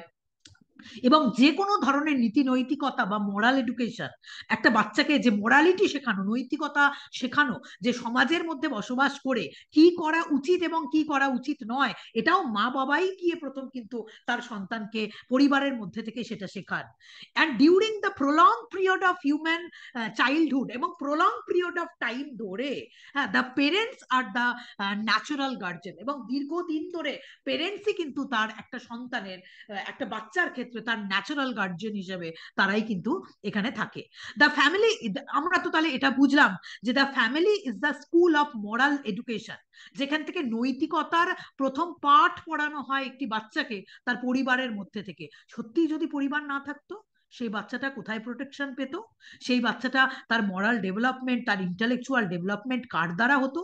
তার তো বাবার কোনো ঠিক নেই, তার কোনো মায়ের যদি কোনো ঠিক না থাকতো, তার যদি প্রপার কোনো পরিবার না থাকতো, দাদু ঠাকুমা এরা হচ্ছে এক্সটেন্ডেড ফ্যামিলি, কিন্তু প্রথম প্রাইমারি, হ্যাঁ, প্রথম যে জায়গাটা সেটা কিন্তু হাজবেন্ড ওয়াইফ এবং তার সন্তান, সেটাকে নিয়েই কিন্তু প্রাইমারি এই গোষ্ঠীটা তৈরি হয়। তুমি যদি তার মধ্যে তোমার বাবা মা, শ্বশুর শাশুড়ি তাদেরকে ইনক্লুড করো, সেটা এক্সটেন্ডেড ফ্যামিলি, কিন্তু প্রাইমারি ফ্যামিলি এই তিনজনের মধ্যে যদি বন্ডিং ভালো থাকে, হাজবেন্ড এবং ওয়াইফের মধ্যে প্রথম বন্ডিং, এবং সন্তানের সঙ্গে যদি তার বাবা মায়ের বন্ডিং এটা যদি ঠিক থাকে, সেই পরিবারের মতো সুখী পরিবার আর পৃথিবীতে কখনো হতে পারে না। এবং সবাই বলে না, পৃথিবীর মধ্যে মানুষ কিন্তু তার স্বর্গ সুখ লাভ করে এই পরিবারের মধ্যে থেকেই। So the family is the school of moral education. Members of the family imbibe the social virtue of sympathy. অর্থাৎ সিম্প্যাথি, সহানুভূতি সম্পন্ন হওয়া, অর্থাৎ একটা শিশু প্রথম এটা পরিবারের মধ্যে থেকে ভাবতে শেখে যে না, আমি নিজে না, আমাকে সমাজের জন্যও কিছু করতে হবে। সমাজ তো দূরস্থ, আমার বাবা মায়ের প্রতি আমার ভালোবাসা প্রথম কিন্তু তার পরিবারের মধ্যে থেকেই সূত্রপাত হয়। The social virtue of sympathy, অর্থাৎ সহানুভূতি, ফেলো ফিলিং, পাশের মানুষের জন্যও কিছু ভালো ভাবা। হ্যাঁ, বাবা মা আমার জন্য এত কিছু করছে, তাহলে তো আমাকেও আমার বাবা মায়ের জন্য করতে হবে। বাবা মায়ের প্রতি যে ভালোবাসা, সেই ভালোবাসাটা থেকেই কিন্তু প্রথম শুরু হয় ফেলো ফিলিং। ফেলো ফিলিং মানে আমি শুধু আমাকে একাকী নিয়ে বাঁচতে পারবো না, আমাকে কিন্তু সবাইকে নিয়ে বাঁচতে হবে। এই যে ভাই ভাইয়ের সম্পর্ক, এই যে ফেলো ফিলিং, সেটাও কিন্তু পরিবারের মধ্যে থেকেই প্রথম সূত্রপাত হয়। লাভ অ্যান্ড কোঅপারেশন, লাভ ভালোবাসা, এই শব্দটার মানে একটা শিশু তার পরিবারের মধ্যে থেকেই প্রথমে শেখে যে ভালোবাসা কাকে বলে। হ্যাঁ, সেটা কিন্তু পরিবারে বাবা মায়ের মধ্যে দেখেই সে কিন্তু শিখতে পারে। এই জন্য অনেক সময় এটা বলা হয়, বাবা মায়ের সম্পর্কটা যত বেশি স্ট্রং, সেই বাচ্চাটার মেন্টালি ডেভেলপমেন্ট যেটা হয় সেটা খুব স্ট্রং ডেভেলপমেন্ট তার কিন্তু হয়। বাবা মাকে দেখে সে কিন্তু শেখে। ছোটবেলা থেকে তোমার পরিবারে কি হচ্ছে সেটা কিন্তু তোমার উপরে একটা বিশাল বড় কিন্তু একটা জীবনে ছাপ রেখে যায়। হ্যাঁ, এবং সেটাই কিন্তু অনুকরণ করে পরবর্তীকালে তুমি কিন্তু তোমার পরিবারকে তার পরবর্তীকালে তৈরি করো। So, the home sentiment is the basis. The home sentiment is the basis of all other social sentiment and virtue. মানুষের সমস্ত রকম সদ্গুণের বিকাশ হয়। ঠিক আছে, মানুষের অনেক সময় বিভিন্ন সোশ্যাল যে ভ্যালুস, সেই ভ্যালুস গুলো উৎপন্ন হয়। সেটা কার মধ্যে দিয়ে উৎপন্ন হয়? সেটা কিন্তু পরিবারের মধ্যে থেকে বা ফ্যামিলির মধ্যে থেকেই সেটা কিন্তু উৎপন্ন হয়, কারণ family is the primary social institution. হ্যাঁ, তো দ্য ফ্যামিলি কি করে, ফ্যামিলি একটা বাচ্চার জন্য কি করার চেষ্টা করে? The family tries to realise the common good of all its members, অর্থাৎ একটা ফ্যামিলিতে যত মেম্বার থাকে, সেই ফ্যামিলি সবসময় সকল মেম্বারদের ভালো রাখার চেষ্টা করে। এরকম নয় যে বউকে খুব অত্যাচার করলাম, হাজবেন্ডকে আমি আমার মারলাম, এইটা কিন্তু ফ্যামিলি নয়। ফ্যামিলি এমন মেম্বারদের নিয়ে তৈরি হবে, যেই মেম্বারদের একে অপরের ওপরে ফেলো ফিলিংস থাকবে, তার একে অপরের প্রতি সহানুভূতি সম্পন্ন থাকবে, তার একে অপরের সঙ্গে মারামারি করবে না। The family tries to realise the common good of all its members. Marriage converts an attachment between man and women into a permanent spiritual union or fellowship concerted by love and pursuit of common good of the family. এবং এই family তৈরি হওয়ার প্রথম যেটা উপায়, যার মাধ্যম দিয়ে এই ফ্যামিলি তৈরি হয়, এবং সেটা হচ্ছে কিন্তু আমাদের ম্যারেজ সিস্টেম, বা তাকে কিন্তু বলা হয় বিবাহ পদ্ধতি। বিবাহ না হলে মানুষের মধ্যে বা প্রত্যেকটি ছেলে এবং মেয়ের মধ্যে যে ধরনের জৈবিক তাড়না থাকে সেটা কিন্তু তার ন্যাচারাল। প্রত্যেকটা ছেলে এবং মেয়ের মধ্যে যে সেক্সুয়াল আর্জ থাকে, প্রত্যেকটা ছেলে মেয়ের মধ্যে এই ধরনের সেক্সুয়াল আর্জ থাকে, সেটা কিন্তু ভেরি মাচ ন্যাচারাল। ঠিক আছে? এবং সেই সেক্সুয়াল আর্জ থেকে পরবর্তীকালে তার ভালোবাসা যখন স্পিরিচুয়াল দিকে ট্রান্সফরমেশন নেয়, ঠিক আছে, যখন ওই ছেলেটি এবং মেয়েটি একসঙ্গে থাকতে শুরু করে, তাদের ভালোবাসাটা শুধুমাত্র শারীরিক বা মানসিক ভালোবাসার থেকেও অনেক উপরে সেটা চলে যায় বা স্পিরিচুয়াল ভালোবাসায় পরিণত হয়, তখনই কিন্তু একটা ফ্যামিলি ট্রান্সফর্ম হয়, একটা ফ্যামিলি তখনই কিন্তু গঠিত হয়। সো ম্যারেজের কিন্তু, বিবাহের একটা গুরুত্বপূর্ণ ভূমিকা রয়েছে এখানে। তুমি বলতে পারো যে এক বিবাহ না বিবাহ ভালো, না বহু বিবাহ ভালো, মনোগামী ভালো না পলিগামী ভালো, সেটা পরবর্তীকালে আলোচনার বিষয়বস্তু। তোমরা নিজেরাই আজকের ক্লাসের পরে সেই উত্তর তোমরা দেবে যে সত্যি সত্যি বহু বিবাহ সিস্টেম আদৌ ভালো কিনা, সেটা বাচ্চাকে সঠিক মাত্রায় প্রোটেকশন দিতে পারে কিনা, সেটাও কিন্তু তোমরা আমাকে কিন্তু এক্ষেত্রে বলবে। তাহলে এখানে যেটা বললাম যে সেক্স প্যাশন, প্রত্যেকটা সেক্স প্যাশন যে আমাদের যৌন কামনা বাসনা, হ্যাঁ, সেটা কিন্তু আমাদের ফ্যামিলির মধ্যে থেকেই পূরণ হয়। যৌন কামনা বাসনা কিন্তু কোনো খারাপ জিনিস নয়। হ্যাঁ, আমাদের ভারতীয় দর্শনে যখন 4টি পুরুষার্থের কথা বলা হয়েছে, যে ধর্ম, অর্থ, কাম এবং মোক্ষ, এই পুরুষার্থগুলোর মধ্যে কিন্তু কামকে যথাস্থানে কিন্তু রাখা হয়েছে। হ্যাঁ হ্যাঁ, অবশ্যই কাম যেটা থাকবে সেটা আমাদের মানসিক কাম হতে পারে বা আমাদের শারীরিক কাম হতে পারে, সেটা সংযত অবস্থায় থাকবে। সেটা আনলিমিটেড অবস্থায় যদি চলে যায়, সেখানে তো সমাজ ধ্বংস হয়ে যাবে। ঠিক আছে? সুতরাং কামনা বাসনাটাকে সবসময় একটা সংযত অবস্থায় রাখতে হবে। এবং হাজব্যান্ড ওয়াইফের মধ্যের যে কামনা বাসনা, সেটা একটা পরিবারের মধ্যে থেকেই কিন্তু সেটা কিন্তু ফুলফিল হতে পারে। এবং সেই ভালোবাসা ধীরে ধীরে কিন্তু আমাদের স্পিরিচুয়াল ভালোবাসা, অর্থাৎ শারীরিক ছেড়ে দাও, মানসিক ছেড়ে দাও, চাওয়া পাওয়া ছেড়ে দাও, তবু আমি তার সাথে আছি, তবুও আমি তাকে ভালোবাসি, কোনো রকম কামনা বাসনা আমার নেই, কোনো রকম তোমার কাছে চাওয়া পাওয়া আমার নেই। ঠিক আছে? তুমি যদি আমাকে হাত নাও দিতে পারো, মানে তুমি যদি ইনকাম নাও করে আনতে পারো, তবুও আমি তোমাকে ভালোবাসি। হ্যাঁ, দ্যাট ইজ কল্ড ভালোবাসা। ক্লিয়ার? তো sex passion is sublimed into spiritual love and egoism to altruism. অর্থাৎ এই পরিবারের মধ্যে থেকেই আত্মকেন্দ্রিক যে ভালোবাসা, অর্থাৎ আমি শুধু নিজেকে ভালোবাসি, আমি আর কাউকে ভালোবাসি না, এই ভালোবাসার ধীরে ধীরে অল্ট্রুইজম, অর্থাৎ সবাইকে ভালোবাসাতে পরিণত হয়। ঠিক আছে? আমরা কিন্তু সমাজে যখন বাস করি বা একটা পাড়াতে যখন বাস করি, আমাদের পাশের বাড়ির কোনো বিপদ হলেও কিন্তু আমরা যাই। হ্যাঁ, এবং আমাদের পরিবারের মধ্যে থেকেই এই ধরনের যে সিস্টেম, এই ধরনের যে চিন্তা ভাবনা, সেটা কিন্তু আমাদের পরিবারের মধ্যে থেকেই তার সূত্রপাত কিন্তু হয়। And the family is the unit of the society and the school of social virtue. আমাদের সমস্ত ধরনের যে সামাজিক গুণগুলো রয়েছে, সেই সামাজিক গুণগুলোর বিকাশ কিন্তু শুধুমাত্র পরিবারের মধ্যে থেকেই সম্ভব। না হলে কিন্তু এই ভার্চু তৈরি করবে কে? মা এবং বাবা। মা এবং বাবা হচ্ছেন ন্যাচারাল গার্জিয়ান। মা এবং বাবার স্থান এই পৃথিবীতে কেউ কখনো নিতে পারে না। কেউ তোমার পৃথিবীতে কখনো ন্যাচারাল গার্জিয়ান হতে পারবে না। না একটা মেয়ে হয়ে তোমার হাজব্যান্ড তোমার ন্যাচারাল গার্জিয়ান হতে পারবে, না একটা ছেলে হয়ে তোমার স্ত্রী তোমার ন্যাচারাল গার্জিয়ান হতে পারবে না।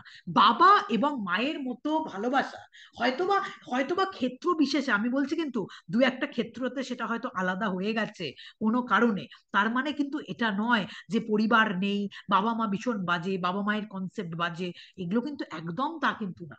কারণ ন্যাচারালি বাবা এবং মায়ের মতো ভালোবাসা একটি সন্তানকে, আমি কিন্তু তোমাদের বারবার করে ক্লাসের মধ্যে বলি, আবারও কিন্তু তোমাদের বলছি, বাবা এবং মায়ের মতো ভালোবাসা এই পৃথিবীতে তোমাকে আর কখনো কেউ কোনো দিন ভালোবাসতে পারবে না, because they are natural guardian তোমার। সো অ্যান আইডিয়াল ফ্যামিলি, একটা আদর্শ যদি বলো পরিবার, হ্যাঁ, একটা আদর্শ পরিবার তাহলে কি করে তৈরি হয়? The ideal family is the home of perennial love and affection. একটা স্নেহ, ভালোবাসা, এই দিয়েই কিন্তু একটা পরিবার তৈরি হয়। Husband and wife love each other with fidelity and devotion. হ্যাঁ, তাদের একে অপরের প্রতি ডিভোশন থাকবে। হাজবেন্ড ওয়াইফ একসাথে থাকবে, ঝগড়া করবে না তা নয়, ঝগড়া করছে মানে সে একে অপরকে ভালোবাসে না তা নয়। হ্যাঁ, ঝগড়া করছে, একসাথে থাকতে গেলে তো অনেক কিছু হতে পারে, তার মানে এটা নয় যে আমি তোমাকে ভালোবাসি না। ঠিক আছে, এটার মানে কিন্তু এটা নয়। তাদের একে অপরের প্রতি ডিভোশন থাকবে, তাদের একে অপরের, আজকালকার দিনে এই যে মানে আগেকার দিনে কেন হতো বলো তো, পুরুষতান্ত্রিক সমাজ ছিল তো, আগেকার দিনে এরকম হতেও যে হাজবেন্ডের বয়স সচরাচর দেখবে ওয়াইফের থেকে সবসময় 10 বছর বেশি হতো, বা 5 বছর বেশি হতো, বা অনেক সময় দেখা যায় 20 বছর বেশি হতো। হ্যাঁ, কেন বলো তো? এই যে শ্রদ্ধা করার জন্য। হ্যাঁ, মানে পরিবারের যে বড় হবে, হ্যাঁ, এই কনসেপ্ট গুলো এখান থেকেই এসেছে। হ্যাঁ, যে পরিবারের যে বড় হবে তাকে তোমাকে শ্রদ্ধা করতে হবে। তার সাথে তুমি, তাকে তুমি মানে তুমি ঝগড়া করতে পারবে না, তুমি ঝগড়া করছো হয়তো, তবুও যে বড় তোমার থেকে সবসময় কিন্তু দেখবে তার প্রতি তোমাদের একটা শ্রদ্ধা থাকবে। এই জন্য সমবয়সী বিবাহ, একই বয়সে ছেলে মেয়েদের মধ্যে বিবাহ আগেকার দিনে কিন্তু ছিল না। কেন ছিল না? এর কারণ হচ্ছে এটা, ঠিক আছে, যে প্রত্যেকটা পরিবারেই একজন বয়োজ্যেষ্ঠ থাকে, যার কথা সবাই মেনে চলে। ঠিক আছে, হ্যাঁ, এখনকার দিনে অনেক সময় এটা হয়ে গেছে যে বয়োজ্যেষ্ঠ মানুষরা বা হাজবেন্ড খুব বাজে কথা কোনো স্ত্রীকে বলছে, হ্যাঁ, স্ত্রীর কোনো ইকোনমিক কোনো স্বাধীনতা নেই, এই জন্য হাজবেন্ড তাকে বাজে বাজে কথা বলে যাচ্ছে।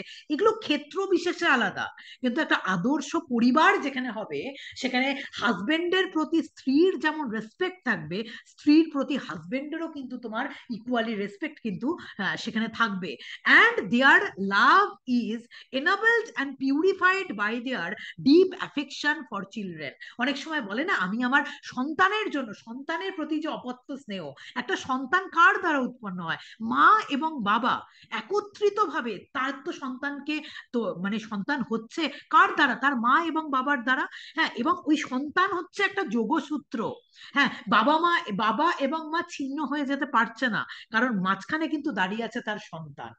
হ্যাঁ, তো এই যে বাবা মা এবং তার সন্তান, husband wife and their children, এই নিয়েই কিন্তু তাদের ভালোবাসা, তাদের অপত্য স্নেহ, এই দিয়েই কিন্তু তৈরি হয় একটা পরিবার। And constant endeavours for their welfare, সবসময় তারা তাদের ভালোর চিন্তা করে। হাজবেন্ড তার ওয়াইফের ভালোর চিন্তা করে, ওয়াইফ সন্তানের ভালোর চিন্তা করে, বাবা তার সন্তানের ভালোর চিন্তা করে। কখনো কেউ কারোর খারাপ করে না, কেউ কারোর খারাপ চিন্তা করে না। হ্যাঁ, কেউ কারো খারাপ করতে পারবে না। That is called ideal family. হ্যাঁ, তো children love and revere their parents, অর্থাৎ এখানে বাচ্চারা প্রথম তার বাবা মাকে ভালোবাসতে শেখে, এবং শুধুমাত্র বাবা মাকে ভালোবাসতে শেখে না, তার সাথে সাথে বাবা মাকে শ্রদ্ধা করতে শেখে। হ্যাঁ, বাবা মাকে যে শ্রদ্ধা করতে হয়, বাবা মায়ের সঙ্গে তার সন্তানের সম্পর্ক বন্ধুত্বর সম্পর্ক নয়। আজকালকার দিনে এটাও একটা মিসকনসেপশন, যে বাবা মা আমার সন্তানের তার বন্ধু হয়ে গেছে, সে তার বাবা মাকে যা খুশি তাই বলতে পারে। হ্যাঁ, কিন্তু না, বাবা মা কখনো বন্ধু হতে পারে না। বাবা মায়ের প্রতি সন্তানের, বন্ধুর প্রতি বন্ধুর ভালোবাসা থাকতে পারে, কিন্তু বন্ধুর প্রতি বন্ধুর কিন্তু শ্রদ্ধা থাকে না, বাবা মায়ের প্রতি যে শ্রদ্ধাটা থাকে। এই জন্য বাবা মা কিন্তু বন্ধুর থেকেও আলাদা কোনো কিছু। কেন?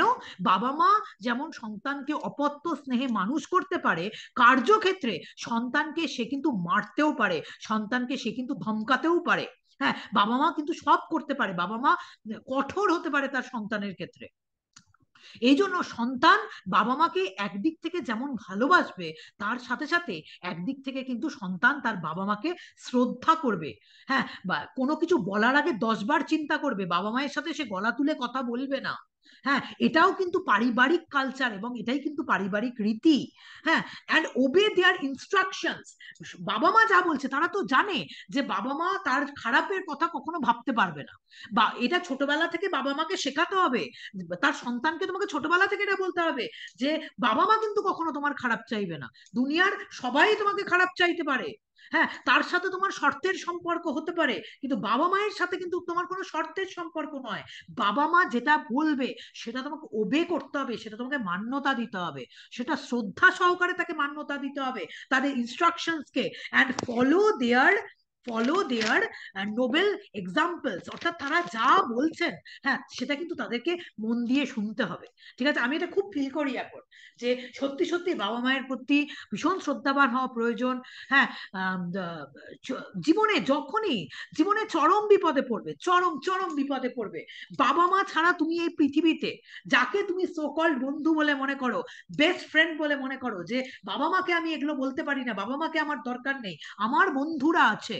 হ্যাঁ, সো কল্ড এগুলো যারা মনে করে, হ্যাঁ, আমি মনে করি, আমার ক্ষেত্র দিয়ে আমার এটা মনে হয় যে সবচেয়ে ভুল তারা এই জীবনে। ঠিক আছে, সবচেয়ে ভুল। যদি এই পৃথিবীতে নিজের কেউ থাকে এবং জীবনের চরম বিপর্যয়ের মুহূর্তে, হ্যাঁ, যদি তোমার বাবা মা তোমার পাশে থাকে, তোমার আর পৃথিবীতেই কাউকে দরকার নেই। এবং বাবা মা যদি তোমার পাশে থাকে না, তোমার চরম বিপদের সময় বাবা মাই শুধুমাত্র তোমার পাশে থাকবে। সো কল্ড বন্ধু বান্ধব, আত্মীয় স্বজন, যাদেরকে এতদিন থেকে তুমি নিজের বলে মনে করতে, তুমি দেখবে ওই চরম বিপদের সময় দাঁড়িয়ে তারা কোথায় কোথায় ছিটকে চলে গেছে, তুমি তাদেরকে খুঁজেও পাবে না। হ্যাঁ, তোমার দূরবীন দিয়ে দেখতে হবে, তুমি তাদেরকে খুঁজে পাবে না যে তারা কোথায় চলে গেছে। কিন্তু তার পাশে তুমি যাকে সবচেয়ে বেশি পরিমাণে পাবে, আজকে মনে রেখো, সেটা শুধুমাত্রই মা এবং বাবা। সেটা আদার্স কেউ কখনো হতে পারে না, এবং এই জায়গা কেউ কিন্তু কখনো নিতে পারবে না। সো পেরেন্টসকে ভালোবাসার সঙ্গে সঙ্গে পেরেন্টসকে শ্রদ্ধা করা, ঠিক আছে, সেটা কিন্তু ভীষণভাবে জরুরি। So the parents mould their character and fashion their lives into their patterns. অর্থাৎ একটা বাচ্চাকে প্রপার শেপে আনতে পারে তার চারিত্রিক দিক থেকে, তার মানসিক দিক থেকে, তার চলন বলন, তার পোশাক পরিচ্ছদ, সবটাই। এই জন্য আমরা বলি না যে তোমার পোশাক পরিচ্ছদ, তোমার কথাবার্তা, সবকিছু এটা বলে দেয় যে তোমার ফ্যামিলি কেমন।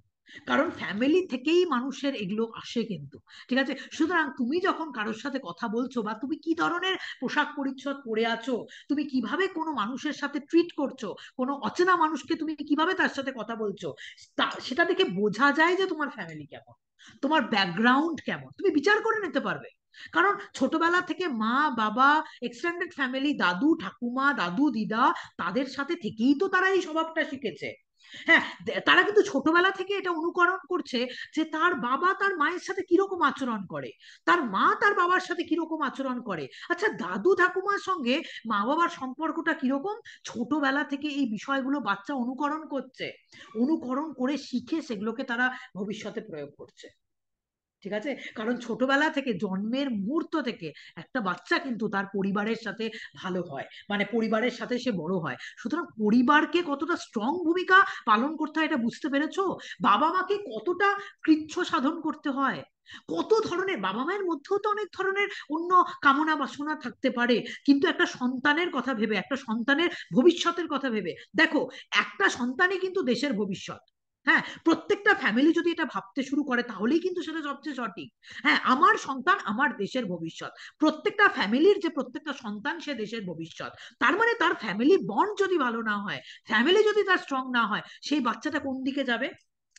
এবার খেয়াল করে দেখো যে আমাদের পুরো সোসাইটিতে বা আমাদের পুরো স্টেটে কোনো ফ্যামিলি থাকলো না, পরিবার থাকলো না, একটা ছেলে বা একটা মেয়ে বহু বিবাহ করলো, তার বহু ফ্যামিলি হলো, ঠিক আছে, সেই ছেলেটি কি পারবে তার পূর্বের যে সন্তান, সেই সন্তানকে দেখাশোনা করে রাখতে, তাকে প্রপার গাইডেন্স দিতে, তাকে প্রপার একটা মরাল ক্যারেক্টার তৈরি করতে? সেই বাবা কি পারবে, বা সেই মা কি পারবে?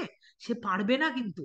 খেয়াল করে দেখো, এই জন্য এখনো কিন্তু বেসিক যে সিস্টেমটা চালু আছে সেটা কিন্তু মনোগামী যে সিস্টেম, অর্থাৎ এক বিবাহ যে সিস্টেম, সেই সিস্টেমই কিন্তু চালু আছে। তুমি খেয়াল করো না, সমাজের বিভিন্ন ধরনের ঘটনা ঘটছে, সেই ঘটনাগুলো আমাদের সোশ্যাল মিডিয়াতে আসছে, আমরা সেই ঘটনাগুলোকে দেখছি।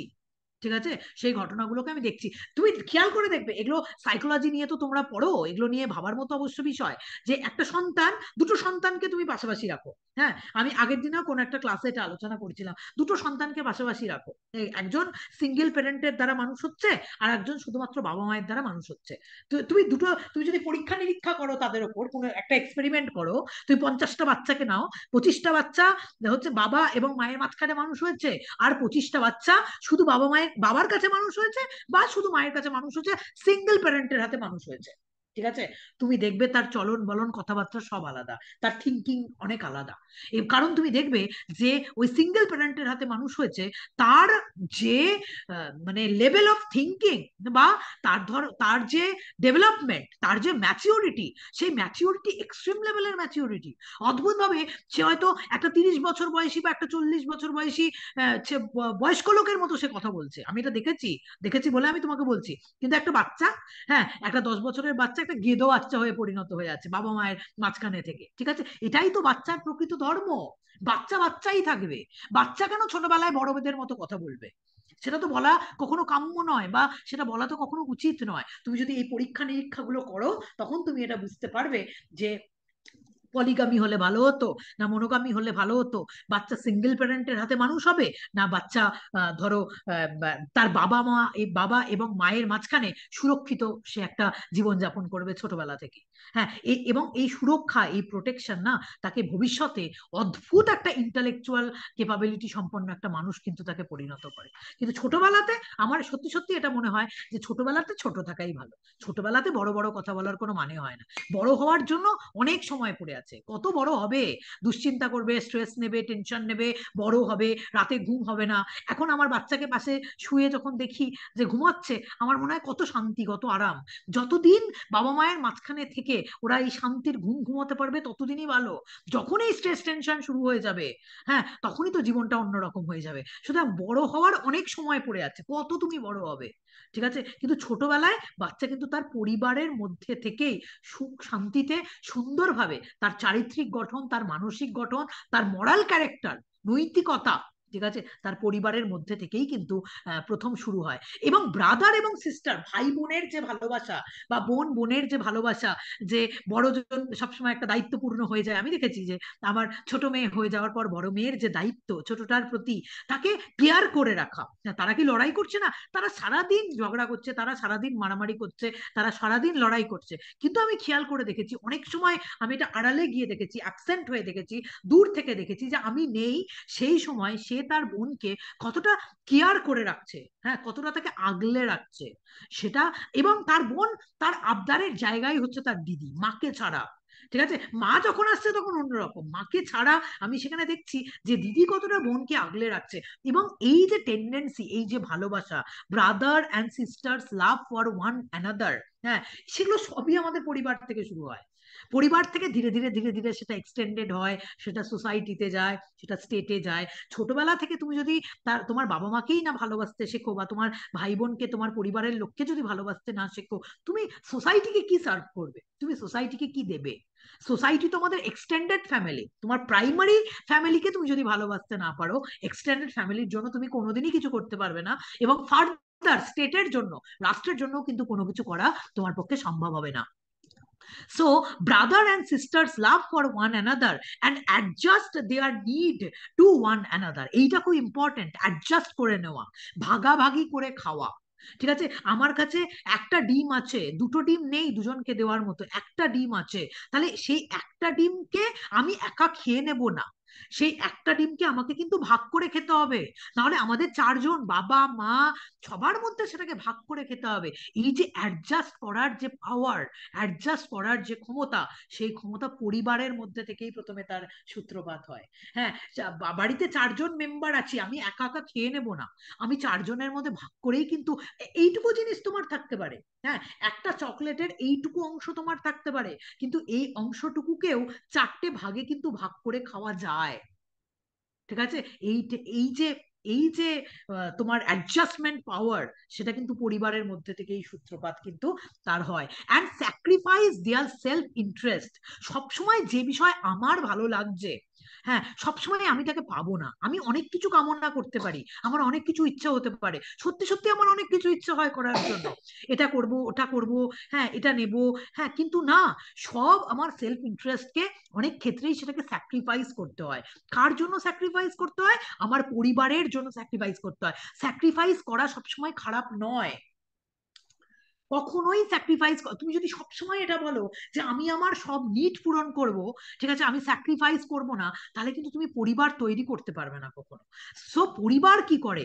Sacrifice their self interest for the good of other people. সমাজ, পরিবারের অন্য জনের জন্য সে অনেক কিছু, তার সেলফ ইন্টারেস্ট যেগুলো রয়েছে সেগুলোকে সে কিন্তু স্যাক্রিফাইস করে। স্যাক্রিফাইস করাটা এরকম আমি বলছি না যে কনস্ট্যান্টলি তুমিই শুধুমাত্র স্যাক্রিফাইস করে যাও, পরিবারের প্রত্যেকটা মেম্বার সেটা স্যাক্রিফাইস করবে। হাজবেন্ড তার ওয়াইফের জন্য স্যাক্রিফাইস করবে। আজকালকার দিনে এরকম দাঁড়িয়ে গেছে যে ওয়াইফ শুধুমাত্র স্যাক্রিফাইস করে যাবে, স্ত্রী তার সংসারের জন্য স্যাক্রিফাইস করবে, সেটা হাজবেন্ড সেই স্যাক্রিফাইসটা কিন্তু কখনো করবে না। কিন্তু তা নয়, হাজবেন্ড তার পরিবারের জন্য স্যাক্রিফাইস করবে, একটা স্ত্রী, তার একটা মা তার সন্তানের জন্য কত কিছু স্যাক্রিফাইস করে বলতো। জীবনের কত সেলফ ইন্টারেস্ট তার থাকে ছোটবেলা থেকে, সেই ইন্টারেস্ট গুলোকে তার কিন্তু স্যাক্রিফাইস করতে হয়, ঠিক আছে? তো তার মানে ফ্যামিলি একটা মানে তুমি বুঝতে পারছো যে ফ্যামিলি ইজ এভরিথিং। হ্যাঁ, ফ্যামিলি ছাড়া কোনো কিছু কিন্তু এগুলো হতেই পারবে না, একটা সমাজ তৈরি হতে পারবে না। এরকম একটা সমাজ বা এইরকম একটা রাষ্ট্রের কল্পনা আমরা কখনো করতে পারি না যেখানে একটা ফ্যামিলি নেই। ঠিক আছে, ফ্যামিলি ছাড়া রাষ্ট্রের কল্পনা করা কখনো যায় না। এইবার ক্ষেত্র বিশেষে এটা তো একটা আদর্শ ফ্যামিলির এটা একটা সংজ্ঞা আমি তোমাদের দিলাম, কিন্তু ক্ষেত্র বিশেষে অনেক সময় দেখা যায় যে হাজবেন্ড তার ওয়াইফের ওপরে সংসারে অত্যাচার করছে। হুম, চাইল্ড লেবারের যে টেন্ডেন্সি, শিশু শ্রম, তার যে সন্তান, সেই সন্তানকে সে ভীষণভাবে পরিশ্রম করাচ্ছে। ক্ষেত্র বিশেষে বললাম, এগুলো কিন্তু এক্সেপশন বললাম। হ্যাঁ, এই এক্সেপশন কিন্তু অনেক সময় এই ধরনের এক্সেপশন কিন্তু দেখা যায় যে হাজবেন্ড স্ত্রীর ওপরে অত্যাচার করছে, সবসময় যে তাই হচ্ছে তা কিন্তু না। অনেক সময় এটাও দেখা যাচ্ছে স্ত্রী হাজবেন্ডের ওপরে অত্যাচার করছে, মেন্টাল টর্চার করছে, ফিজিক্যাল টর্চার করছে। হ্যাঁ, আমি এক্সটেন্ডেড ফ্যামিলিকে বাদই দিলাম, শ্বশুর শাশুড়ি এক্সটেন্ডেড ফ্যামিলিকে বাদই দিলাম, কারণ আমরা এক্সটেন্ডেড ফ্যামিলিতে জুড়ে রয়েছি। শ্বশুর শাশুড়ি এক্সটেন্ডেড ফ্যামিলিতেই পড়ে, বাবা মা এক্সটেন্ড, একটা পরিবার তৈরি হয়ে যাওয়ার পর এরা এক্সটেন্ডেড ফ্যামিলিতেই কিন্তু এরা পড়ে। ঠিক আছে, তো অনেক সময় দেখা যায় এক্সটেন্ডেড ফ্যামিলির মেম্বাররা, হ্যাঁ, বাড়ির মেম্বারদের ওপরে, যে মেন ফ্যামিলির রয়েছে তার উপর কিন্তু প্রচন্ডভাবে অত্যাচার করছে। সেটা মেন্টাল হতে পারে, সেটা আর্থিক হতে পারে, সেটা অনেক ধরনের হিউম্যানিটেরিয়ান সেন্টিমেন্ট সেখানে কিন্তু সেখানে আঘাত হচ্ছে। হ্যাঁ, মনোপলি চলছে, এক একজনের মনোপলি চলছে। মনোপলি মানে এটা, যে বাড়িতে আর্ন করে আনবে, হ্যাঁ, তার মনোপলি চলবে। মানে একদম প্রথম থেকে তার মনোপলি চলবে। মনোপলি মানে হচ্ছে সে যা বলবে তাই আমাকে শুনতে হবে। ঠিক আছে, সে যেহেতু বাড়িতে আর্ন করে আনছে, সেই জন্য বাড়ির যে মেয়েটা, যে মেয়েটা বা যে স্ত্রী সকাল থেকে রাত পর্যন্ত তার কোন রকম কোনো বিশ্রাম নেই। খেয়াল করে দেখো, সত্যি সত্যি অন্য সমস্ত চাকরিতে একটা টাইমিং আছে যে 10টা থেকে 5টা আমি চাকরি করি, কিন্তু বাড়ির যারা মা হন, মায়ের সত্যি কি কোনো টাইমিং আছে? বাড়িতে এসে বলে দিচ্ছে মা আমার খুব খিদে পেয়েছে, হ্যাঁ মা আমাকে এটা দাও, মা আমাকে এটা দাও, সব মায়ের ডিমান্ড। ঠিক আছে, কিন্তু অদ্ভুত ভাবে এটা দেখা যায় বাড়িতে যে আর্নিং মেম্বার আছে, সেটা স্ত্রী হতে পারে, সেটা পুরুষ হতে পারে, স্বামী হতে পারে বা স্ত্রী হতে পারে, তার মনোপলি চলে বাড়িতে। ঠিক আছে, মনোপলি চলছে যে আমি যা বলবো তাই তোমাকে করতে হবে, আমি কিন্তু টাকা ইনকাম করে আনছি, যে আমি টাকা ইনকাম করে আনছি, যে আমি টাকা দিচ্ছি বাড়িতে, তার মনোপলি চলবে। তার সে যা বলবে সেই মতো তাকে রান্না করতে হবে। হ্যাঁ, সে যেরকম ভাবে বলবে সে সেরকম ভাবে চলবে, এবং অন্যজন যে থাকবে তাকে তার আন্ডারে থাকতে হবে। এই ধরনের এক্সেপশন, আগে বলা হতো এগুলোকে এক্সেপশন, আর এখন বলা হয় এগুলোই ট্র্যাডিশন, এটাই আমাদের চলছে সমাজে বর্তমানে। ঠিক আছে, এই ধরনের এক্সেপশনের ক্ষেত্রে, ঠিক আছে, এখানে রাষ্ট্রের একটা ভূমিকা রয়েছে, এখানে স্টেটের একটা ভূমিকা রয়েছে। স্টেট কিন্তু সেখানে কিছু কিছু ক্ষেত্রে, এই যে শিশু শ্রমের ক্ষেত্রে certain extent control the family, একটা পেরেন্টকে কি করে কন্ট্রোল করতে হবে তার ফ্যামিলিকে, তার চিলড্রেনকে, প্রিভেন্ট চাইল্ড লেবার, বাচ্চাকে দিয়ে শিশু বয়সে কোনো রকম কোনো এক্সট্রা লেবার বা পরিশ্রম করানো যাবে না। প্রত্যেকটা বাচ্চাকে, অনেক সময় এটা দেখা যায় কোনো কোনো ফ্যামিলিতে, আবারও বলছি এটা এক্সেপশন, কোনো কোনো ফ্যামিলিতে বাচ্চাকে ছোটবেলা থেকে পড়ানো হয় না, এবং বিশেষ করে এটা দেখা হয় যে মেয়েদের পড়ানো হয় না। কেন পড়ানো হয় না? আরে কিছুদিন বাদে তো তুই অন্যের বাড়িতে চলে যাবি, তোকে পড়ানোর কি আছে আমার? ঠিক আছে, তোর জন্য অনেক টাকা পয়সা আমি রেখে দিয়ে যাব, ঠিক আছে, বিয়ের সময় তোর হাজবেন্ডকে এই টাকা পয়সা দিয়ে যাব, তুই সারা জীবন ওখানেই থেকে যাবি, তোর পড়াশোনার দরকার নেই। এই যে কনসেপ্ট মধ্যযুগীয় ভারতবর্ষে বা তার পরবর্তী ভারতবর্ষে, যে কনসেপ্ট গুলো পরবর্তীকালে এসছে, সতীদাহ প্রথা বা মেয়েদের নিচু করে দেখার একটা চেষ্টা, মেয়েদেরকে পড়াশোনা করতে না দেওয়া, পড়াশোনা করতে না দেওয়া, এটার মধ্যে কিন্তু সমস্ত কিছু নিহিত।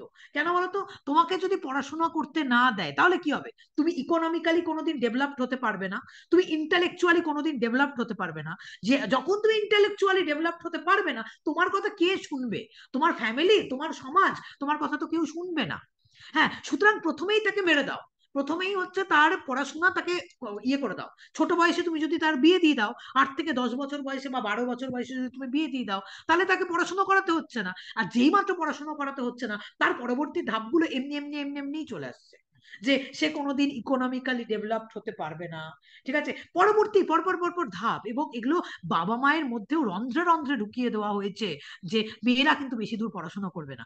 মেয়েরা যদি আবার অনেক পরিবারে এরকম বলা হয়, হ্যাঁ, যে কোনো পরিবারে যে মেয়েরা যদি বেশি শিক্ষিত হয়ে যায় সেই পরিবারের অধঃপতন হয়, যে মেয়েরা স্বামীর ওপর দিয়ে কথা বলে, যে মেয়েরা মানে ইন্টালেকচুয়াল তার ডেভেলপমেন্ট হয়ে যায়, সে যখন আর্ন করে আনতে শুরু করে, সেই পরিবারের অধঃপতন অনিবার্য। অনেকে বলে এখনো, অনেকে বলে না, প্রায় হয়তো তোমরা হয়তো রিলেট করতে পারছো, 50% ক্ষেত্রে এখনো তার পরিবারে এগুলো কথা বলা হয়। সেই ক্ষেত্রে কিন্তু এই যে চাইল্ড লেবারকে, এই যে চাইল্ডকে অ্যাবিউজ করা বা প্রিভেন্ট চাইল্ড লেবার, হ্যাঁ, বা proper education of your children, একটা বাচ্চাকে প্রপার এডুকেশন দেওয়া, সেটা ছেলে হোক বা মেয়ে হোক, সেই ক্ষেত্রে কিন্তু সমাজ বা সেখানে কিন্তু একটা রাষ্ট্র সেই ক্ষেত্রে একটা গুরুত্বপূর্ণ ভূমিকা কিন্তু পালন করে। আবারও বললাম, এগুলো কিন্তু ক্ষেত্র বিশেষ। এইখানে একটা খুব ইম্পর্টেন্ট প্রশ্ন আমি এখানে তোমাদের সামনে লাস্ট রেখে যাব, তার আগে আমি একটা স্ট্যান্ডার্ড 267 পেজে আমি তোমাদের বলে দিতে চাই যে পরিবারের এই বিশেষ বিশেষ ক্ষেত্রে সব জায়গায় কিন্তু এরকম আদর্শ পরিবার থাকে না, এর ক্ষেত্র বিশেষে কিন্তু এর পরিবর্তন ঘটে। শিশুদের অনেক বেশি কষ্ট দেওয়া হয়, শিশুদের মারা হয়, হ্যাঁ, শিশুদের পড়াশোনা করতে দেওয়া হয় না, বাবা মায়ের মধ্যে অশান্তি হয়। এই সমস্ত ক্ষেত্রে বেসিক্যালি কি হয়, আমরা একটু 267 পেজের এই প্যারাটা আমি তোমাদের একটু বলতে চাই। The children are protected by their natural guardian in a family. একটা ফ্যামিলিতে একটা বাচ্চা কি হয়, তার ন্যাচারাল গার্জিয়ানের দ্বারা তারা কিন্তু প্রোটেক্টেড থাকে। But still the control of parents should to a certain extent be limited. কিন্তু সবটাই যে পেরেন্টসের যে কন্ট্রোল, হ্যাঁ, এই পেরেন্টসের কন্ট্রোলকে কিন্তু কিছু কিছু জায়গায় লিমিটেড করে দেওয়া হয়েছে, জানো তো। কিছু কিছু ক্ষেত্রে বাচ্চার উপরে পেরেন্টরা এত বেশি কন্ট্রোল করে, সেই বাচ্চার জীবন কিন্তু কোনো কোনো সময় শেষ হয়ে যায় পেরেন্টসদের এই কন্ট্রোলের জন্য। কোন কোন সময় সন্তানকে ছাড়তে জানতে হয়, কোন কোন ক্ষেত্রে সন্তানকে ছাড়তে হয়, এবং কোন কোন ক্ষেত্রে সন্তানকে ধরে থাকতে হয়, সেটাও কিন্তু তার বাবা মাকে জানতে হয় ক্ষেত্র বিশেষে। সব জায়গায় তুমি যদি মনে করো তুমি তোমার সন্তানকে আঁকড়ে ধরে রাখবে, তুমি তোমার সন্তানকে কন্ট্রোল করবে, আমি যা বলবো তুমি তাই শুনবে, এই ধরনের ডিক্টেটরশিপ কিন্তু এই ক্ষেত্রেও চলবে না। এবং সেই ক্ষেত্রেও কিন্তু রাষ্ট্র সেই ক্ষেত্রে কিন্তু কিছু কিছু লিমিটেশন সেখানে কিন্তু এনেছে। এই জন্য এই লাইনটা আমি বললাম, but still the control of parents should to a certain extent be limited. Certain extent, এখানে কিন্তু বাবা মায়ের যে ক্ষমতা, সেই ক্ষমতাকে কিন্তু লিমিটেড করে দেওয়া হয়েছে। Proper education of children should be enforced. Central government বলছে বা আমাদের গভর্নমেন্ট, আমাদের স্টেট বলছে, প্রত্যেকটা বাচ্চার, সেটা ছেলে হোক বা মেয়ে হোক, প্রত্যেকটা বাচ্চার প্রপার এডুকেশন ভীষণ ভীষণ ভাবে কিন্তু এখানে দরকার। Child labour should be prevented. অনেক ক্ষেত্রে শিশু শ্রম, অনেক ক্ষেত্রে দেখো না যে দোকানে টোকানে দিয়ে বাচ্চাকে দিয়ে 5 বছর 6 বছর 7 বছর 8 বছরের বাচ্চাকে দিয়ে বাসন ধোয়াচ্ছে। Child labour is prevented. Child labour, এই শিশু শ্রমের কিন্তু বিরোধিতা করা হয়েছে যে না, শিশুর এই বয়সে পড়াশোনা করবে, শিশু এই বয়সে পরিশ্রম করবে না, সে পরিশ্রম করে টাকা আর্নিং করার বয়স তার হয়নি। বাবা মা টাকা আর্নিং করে আনবে, কিন্তু সেই শিশু কিন্তু সেইখানে সুরক্ষিত জীবনযাপন করবে এই বয়সে, এবং এই বয়সে তার কাজ পড়াশোনা করা, তার কাজ এই বয়সে অন্যের বাড়িতে গিয়ে সেখানে কিন্তু পরিশ্রম করা, তার কিন্তু সেটা কাজ নয়। So child labour should be prevented. The relation of husband and wife should be one of equality based on love. এটা ভীষণ ইম্পর্টেন্ট একটা কথা। হ্যাঁ, স্বামী এবং তার স্ত্রীর মধ্যে যে সম্পর্ক, সেটা ইকুয়ালিটির সম্পর্ক হবে, সেটা ভালোবাসার সম্পর্ক হবে। কেউ কখনো পদদলিত হয়ে থাকবে না। একজন যা বলবে আর একজনকে ভয়ে সেই কথাটা শুনে নিতে হবে, এটা কিন্তু নয়। হাজবেন্ড এবং ওয়াইফের মধ্যে ভালোবাসার সম্পর্ক, ইকুয়ালিটির সম্পর্ক প্রতিষ্ঠিত হবে। The wife should not be subordinate to the husband. হ্যাঁ, এখানে মনে রাখতে হবে, স্ত্রী কিন্তু তার স্বামীর চাকর নয়, যে স্বামী যেটা বলবে স্ত্রীকে সেটা সেখানে মেনে চলতে হবে। এবং তার জন্য যেটা দরকার, যেটা সেন্ট্রাল প্রমোট করছে, সেটা আমাদের গভর্নমেন্ট প্রমোট করছে, এবং সেটা হচ্ছে কিন্তু প্রপার এডুকেশন। ঠিক আছে, দেখো এখানে খুব সুন্দর এই কথাটা লেখা আছে, her subordination is due to her economic dependence on her husband. এবং বিশেষ করে এই সাবঅর্ডিনেশন বা অধীনস্থ হওয়া সবচেয়ে বেশি পরিমাণে নির্ভর করে কার উপর জানো? এই যে স্ত্রীর টাকা ইনকাম না করা, ইকোনমিক্যালি স্বাধীন না হওয়া, এটাই হচ্ছে মেয়েদের সবচেয়ে বড় জীবনের কাল করেছে। ঠিক আছে, যে মেয়েরা ইকোনমিক্যালি যারা স্বাধীন, হ্যাঁ, তারা কিন্তু কখনো সাবঅর্ডিনেট হিসাবে থাকে না। আরে হাজবেন্ড ওয়াইফের সম্পর্ক তো ভালোবাসার সম্পর্ক, হ্যাঁ, সাবঅর্ডিনেটের সম্পর্ক তো হাজবেন্ড আর ওয়াইফের নয়। এটা ভুলে গেছি আমরা। দিনের পর দিন এটা হয়েছে যে বাড়ির যে বাবা বা বাড়ির যে স্বামী, হ্যাঁ, সে বাইরে থেকে টাকা ইনকাম করে আনছে বলে তারই সবকিছুতে অধিকার রয়েছে। আর বাড়ির যে মেয়েটি, সে সারাদিন বাড়িকে একটা ফ্যামিলি করে তুলেছে, একটা হাউসকে সে একটা ফ্যামিলি করে তুলেছে, হ্যাঁ, একটা হোম বানিয়ে রেখেছে এত সুন্দরভাবে সবকিছুকে পরিচালনা করার মাধ্যম দিয়ে, তার কোনো দাম নেই। এই যে কনসেপ্ট এতদিন ধরে চলে এসছে, সবটাই এই ইকোনমিক ডিপেন্ডেন্সের উপরে তৈরি হয়েছে।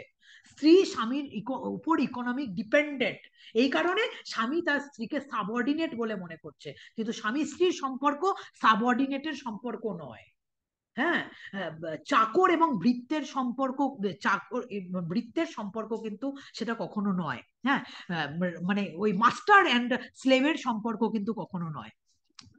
Her subordination is due to the inferior intellectual attainment in many societies. অর্থাৎ সে ছোটবেলা থেকে যেহেতু ভালো করে পড়াশোনা করেনি মেয়েরা, তার জন্য তার মধ্যে কোনো ধরনের ইন্টেলেকচুয়াল ডেভেলপমেন্ট, তুমি এখন এত বেশি পড়াশোনা করছো বলে তোমার মধ্যে যে ইন্টেলেকচুয়াল ডেভেলপমেন্ট আছে, তুমি যদি বলো যে একটি মেয়েকে তুমি ক্লাস 6-7 অব্দি পড়িয়ে তাকে ছাড়িয়ে দিচ্ছ, তারপরে তার বিয়ে দিয়ে দিচ্ছ, একটা পরিবারের মধ্যে সে থাকতে শুরু করছে, তার ততটা কি ইন্টেলেকচুয়াল ডেভেলপমেন্ট কোনোদিনই হবে? হবে না তো। তার মানে গোড়ায় যে গলদ, সেটা হচ্ছে পড়াশোনা না করতে দেওয়া। ঠিক আছে, এই জায়গাটাকে যদি রুখে দেওয়া যায়, তবেই কিন্তু মেয়েদের স্থান এবং ছেলেদের স্থান, তাদের মধ্যে একটা ইকুয়ালিটির সম্পর্ক। ছেলে এবং মেয়েরা, আমি ফেমিনিজম পড়াবো কিছুদিন পরে, আমি ভাবছিলাম যে ফেমিনিজমের আগে, হ্যাঁ, মানে এই জায়গাটা অবশ্যই তোমাদের বলা উচিত, হোয়াট ইজ কল্ড ফ্যামিলি। অনেকে মনে করে তো পরিবার বলে কোনো কিছুর দরকার নেই। ঠিক আছে, স্বামী এবং স্ত্রী বা ছেলে এবং মেয়ে, হ্যাঁ, এরা কিন্তু কেউ কারোর প্রতিদ্বন্দ্বী নয়। এটা কিন্তু ভেবে নেওয়াটা খুব দরকার। ঠিক আছে, স্বামী এবং স্ত্রী, তুমি যদি মনে করো যে আমি প্রতিদ্বন্দ্বী, হ্যাঁ, কে বেশি টাকা ইনকাম করে আনছে আমি দেখবো, এই সম্পর্ক হাজবেন্ড আর ওয়াইফের মধ্যে নয়। হাজবেন্ড আর ওয়াইফের মধ্যে যেটা আছে সেটা ইকুয়ালিটির সম্পর্ক, সেটা ভালোবাসার সম্পর্ক। এই যে মেয়েদের না পড়াশোনা করতে দেওয়া, ইন্টেলেকচুয়াল ডেভেলপমেন্ট নেই। সুতরাং ইন্টেলেকচুয়াল ডেভেলপমেন্ট যখন নেই, বাড়ির লোকই তোমার কথা শুনছে না, বাড়ির সমাজের লোক থোড়াই তোমার কথা শুনবে? তোমার কথার কোনো গুরুত্ব রয়েছে? তোমার কথার কোনো রকম কোনো ভ্যালু রয়েছে? ঠিক আছে, সেই জন্য যেটা সবচেয়ে বেশি পরিমাণে দরকার, she should be given the highest possible education. তাকে সবচেয়ে বেশি পরিমাণে মেয়েদের শিক্ষিত করা খুব বেশি পরিমাণে দরকার।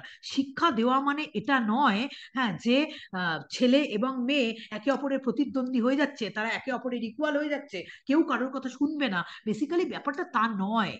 ছেলেরাও যেমন প্রপার এডুকেশন পাবে, মেয়েরাও কিন্তু তেমনি প্রপার এডুকেশন পাবে। এবং যেই মাত্র সে প্রপার এডুকেশন পাবে, সে কিন্তু সে ইকোনমিক্যালি কারোর ওপর সে আর ডিপেন্ডেন্ট হবে না।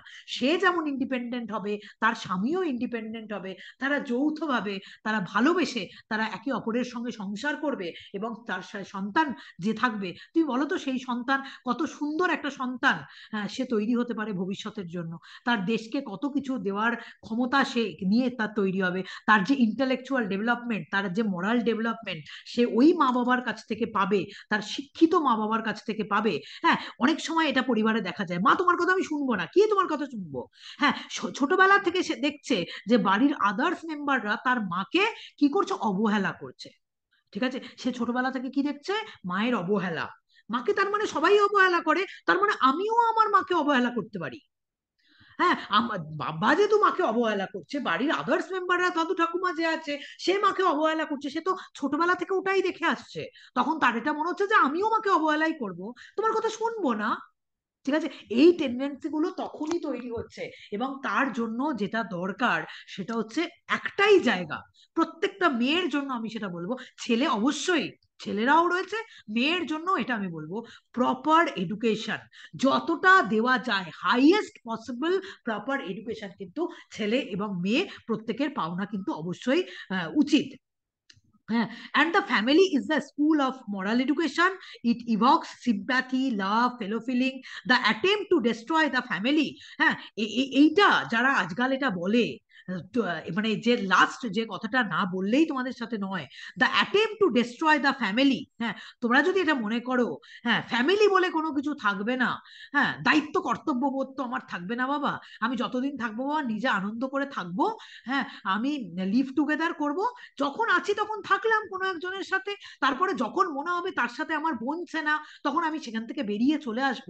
এই যে ফ্যামিলিকে ডিস্ট্রয় করে দেওয়ার যে অ্যাটেম্প্ট বর্তমানে এটা শুরু হয়েছে, the attempt to destroy the family based on the sacred marriage tie between men and women will sap the very foundation of the social and moral structure of humanity।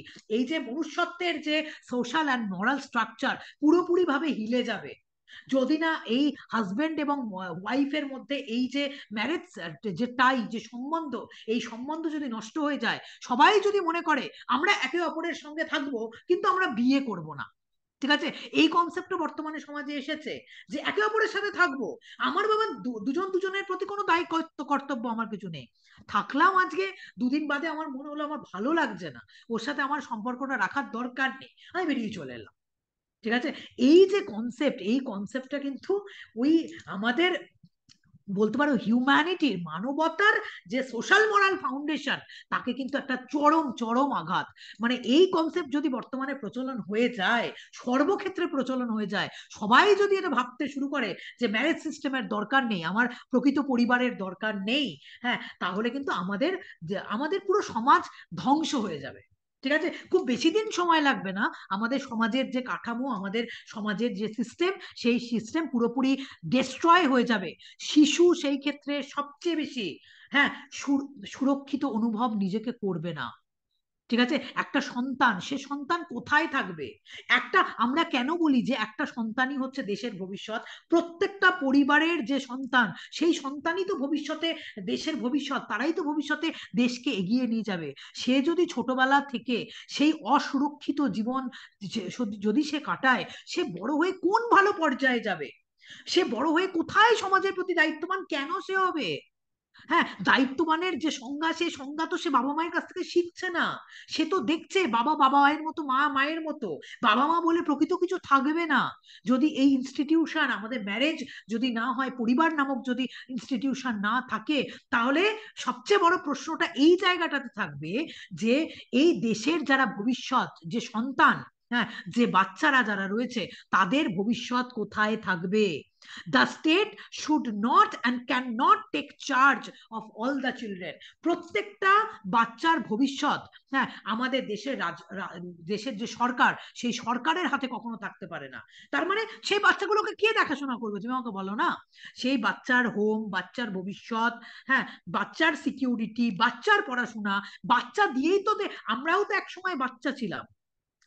আমাদের পরিবারগুলো যদি এগুলো হতো, আমাদের পরিবারে যদি এরকম হতো যে আমাদের কোনো পরিবারই নেই, ঠিক আছে, আমাদের মা বাবা বলে কেউ নেই, তাহলে আমরা কোথায় যেতাম আজকে? আমাদের জীবনটা পুরো ধ্বংস হয়ে যেত, এবং আমার জীবনের ওপর আমার দেশের ভবিষ্যৎ নির্ভর করছে, দেশটা পুরোপুরি ভাবে নষ্ট হয়ে যেত। সুতরাং আমাদের ম্যারেজ সিস্টেম, ঠিক আছে, ম্যারেজ সিস্টেম এবং তার সাথে সাথে অ্যাসোসিয়েটেড যেটা আমি আজকের ক্লাসে আলোচনা করলাম, সেটা হচ্ছে পরিবার। হ্যাঁ পরিবার, family is not an important thing, it is everything. ফ্যামিলির মধ্যে থেকেই সবকিছু, তুমি তোমার স্বার্থ সুরক্ষিত করতে পারছো, তোমার চরিত্র ডেভেলপমেন্ট হচ্ছে, সবকিছু কিন্তু এটা হচ্ছে। সুতরাং যারা এটা বলেন হ্যাঁ যে পরিবার, যে পরিবারতন্ত্র বা পরিবারের যে ব্যবস্থা, এই ব্যবস্থা অ্যাবলিশ করে দেওয়া উচিত, এই ব্যবস্থাকে তুলে দেওয়া উচিত, এখন অনেকে এটা মনে করেন। The family ought not to be abolished. এই ফ্যামিলি সিস্টেম, এই পরিবারতন্ত্র কখনো অ্যাবলিশ হয়ে যাওয়া ঠিক জিনিস নয়, বাট ইট শুড বি, বর্তমানে পরিপ্রেক্ষিতে দাঁড়িয়ে আমি বলছি, but it should be educated. Family should be educated. ফ্যামিলির প্রত্যেকটা মেম্বারের, সেটা যেহেতু স্বামী স্ত্রী এবং সন্তান, এই নিয়ে তো আজকের ফ্যামিলি নয়, তার সাথে সাথে তার এক্সটেন্ডেড ফ্যামিলি রয়েছে, তার বাবা মা রয়েছে, প্রত্যেকটা ফ্যামিলির অবশ্যই উচিত। ফ্যামিলি সিস্টেমকে ধ্বংস করে দেওয়া কখনোই ঠিক জিনিস না, কারণ ফ্যামিলি যদি প্রাইমারি ইউনিট, ফ্যামিলি যদি নষ্ট হয়ে যায় সোসাইটি নষ্ট হয়ে যাবে, সোসাইটি যদি নষ্ট হয়ে যায় আমাদের দেশ কিন্তু সম্পূর্ণভাবে শেষ হয়ে যাবে। সুতরাং এখানে কাম্য হচ্ছে এটা, যে ফ্যামিলিকে অ্যাবলিশ না করে ইট শুড বি এডুকেটেড। প্রত্যেকটা ফ্যামিলির মেম্বারের এডুকেটেড হওয়া উচিত বা শিক্ষিত হওয়া উচিত।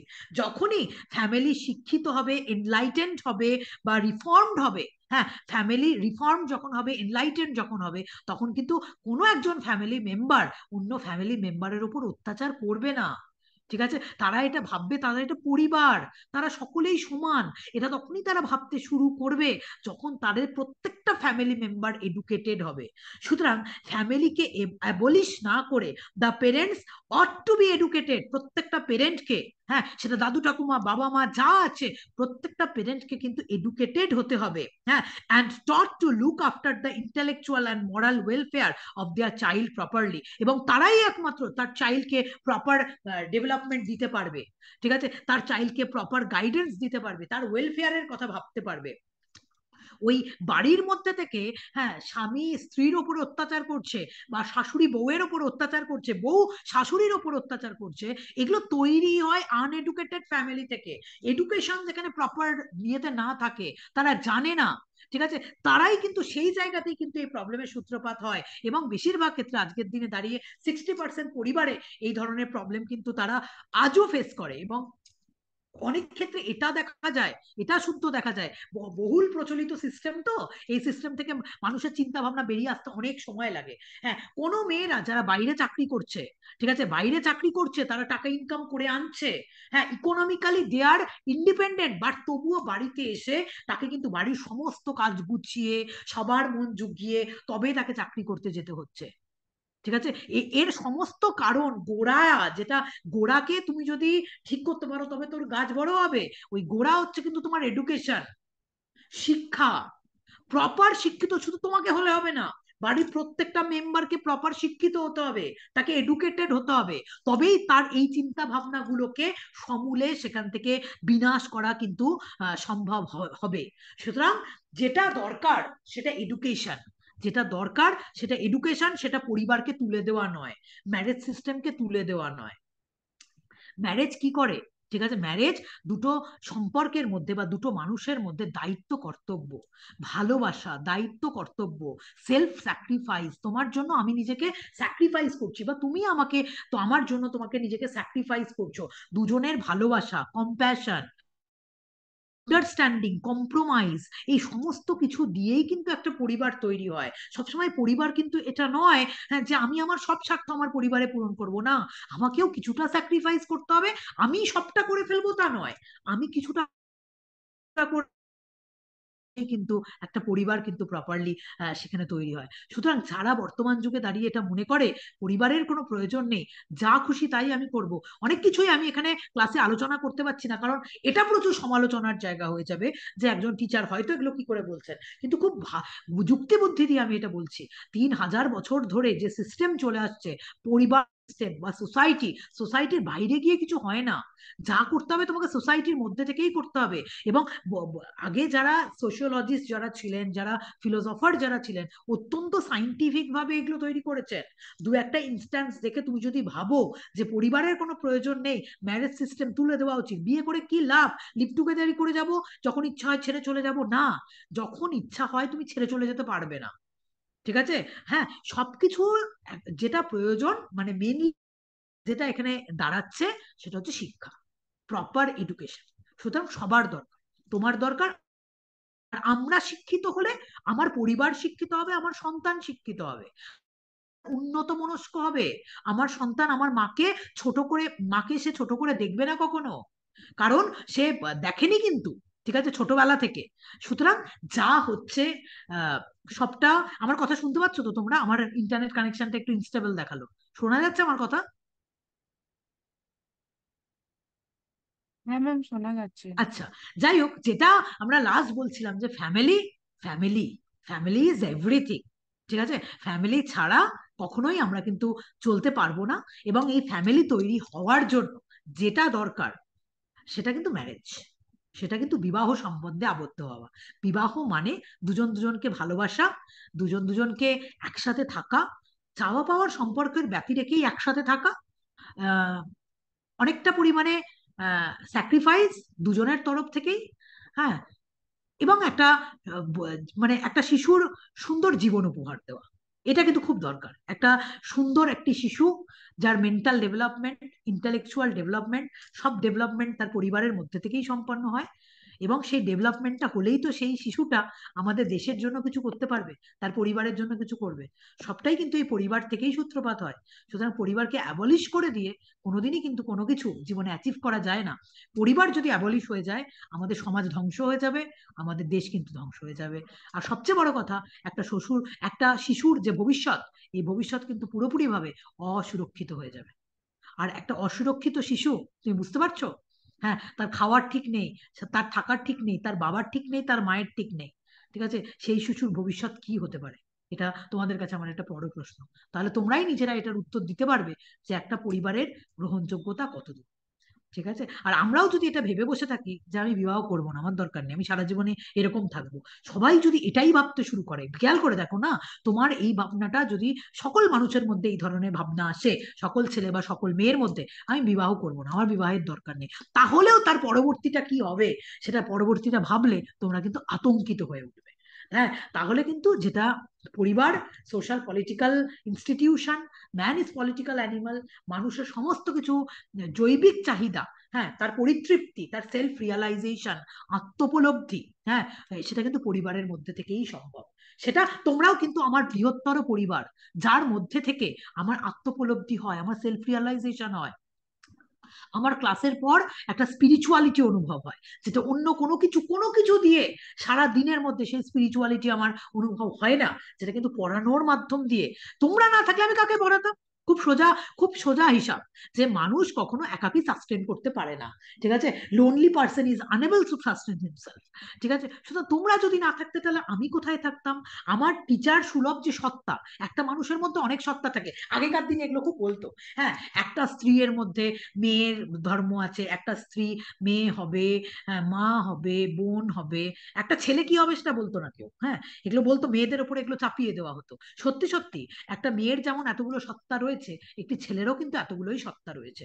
সবগুলো দায়িত্বই তাকে পালন করতে হয়, ছেলে হিসাবে, স্বামী হিসাবে, বাবা হিসাবে, দাদু হিসাবে, সমস্ত ধরনের সত্তাকে তার কিন্তু প্রকৃতভাবেই পালন করতে হয়, এবং সেটা কিন্তু পরিবারের মধ্যে থেকেই সেটা কিন্তু সম্পন্ন হয়। আশা করি আজকের ক্লাসে পরিবারের যে গ্রহণযোগ্যতা, সেই গ্রহণযোগ্যতা একটু হলেও তোমাদের কাছে আমি তুলে ধরতে পারলাম। সমাজের যে নৈতিক অধঃপতন হচ্ছে, সেটা তো হচ্ছে, সেটা চোখের সামনে দেখা যাচ্ছে। হয়তোবা তোমরাই এই নৈতিক অধঃপতনটাকে রুখে দিতে পারো। তার জন্য যেটা দরকার, আবারও বলছি, তার জন্যও যেটা দরকার সেটাও তো প্রপার এডুকেশনই দরকার। এর বাইরে তো আর কিছু নয়। এডুকেশনই মানুষকে ইন্টালেকচুয়ালি, মরালি, ফিজিক্যালি ডেভেলপড হতে কিন্তু এডুকেশনই সাহায্য করে। শিক্ষার গুরুত্ব অপরিসীম, শিক্ষা মানুষকে কিন্তু এগিয়ে নিয়ে যায়। বলো, আজকের ক্লাস কেমন লাগলো বলো, বুঝতে পারলে নাকি বলো?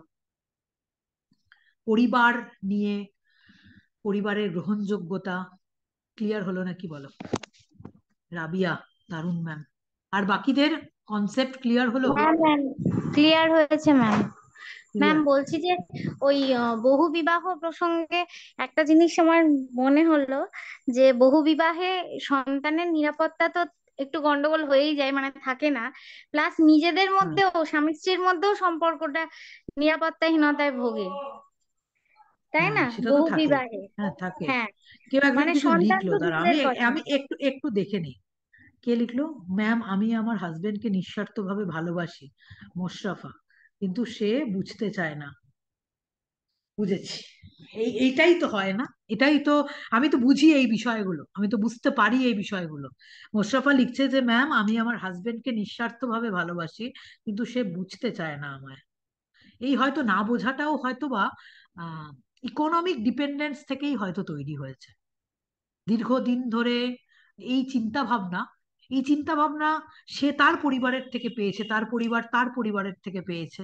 এবং এখানে হয়েছে কি বলতো, যে হচ্ছে এই চিন্তা ভাবনাটা ঢুকে গেছে ভেতরে, তো যে আমি হয়তো ইনকাম করে আনছি, আমি যা বলছি তাই সব। ঠিক আছে, আমি অন্যের কথাটা শুনবো না তোমার। এই কারণেই হয়তো মোস্তফা এখান থেকে এসেছে, যে হাজবেন্ড সেটা বুঝতে চায় না। বলো, আর কারোর কিছু বলার নেই। আমি কখনোই এটা বলিনি যে অত্যন্ত, আমি সবাইকে এটা বলছি, আমি হাজবেন্ড ওয়াইফের সম্পর্ক ভালোবাসার সম্পর্ক, হ্যাঁ, সেটা কিন্তু কোনো ডমিনেন্ট কোনো মানে ভৃত্যের আর ইয়ের সম্পর্ক নয় কিন্তু সেটা, ঠিক আছে?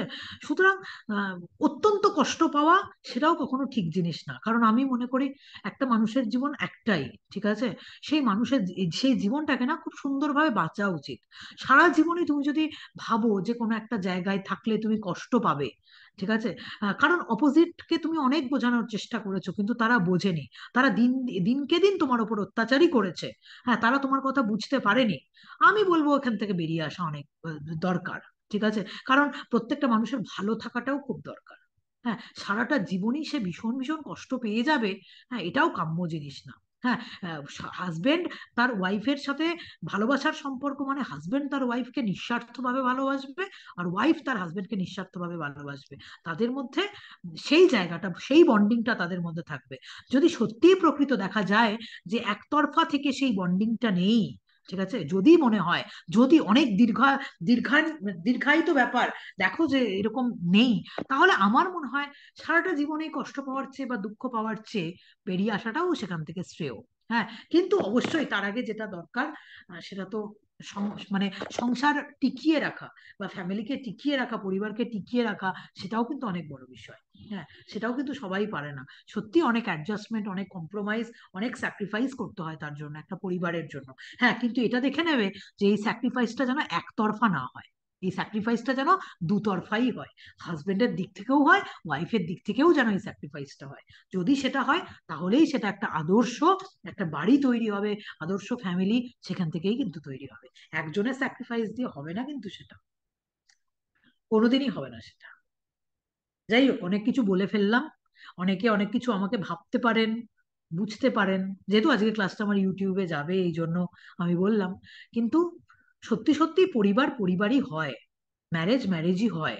হ্যাঁ, ম্যারেজ যদি না থাকে, ম্যারেজ সিস্টেম যদি না থাকে, হ্যাঁ, বা পরিবার যদি না থাকে বৃহত্তর ক্ষেত্রে, আমাদের এই সমাজের অধঃপতন হতে খুব বেশি দিন সময় লাগবে না, সবটাই কিন্তু খুব তাড়াতাড়ি শেষ হয়ে যাবে। হ্যাঁ, আর আগেকার দিনের যারা পরিবার তৈরি করেছেন বা সমাজ কনসেপ্ট যখন থেকে এসছে, অনেক সাইন্টিফিক্যালি বিষয়গুলোকে ভেবেই কিন্তু সমাজ এসছে। হ্যাঁ, এমনি এমনি কিন্তু হয়নি কখনোই।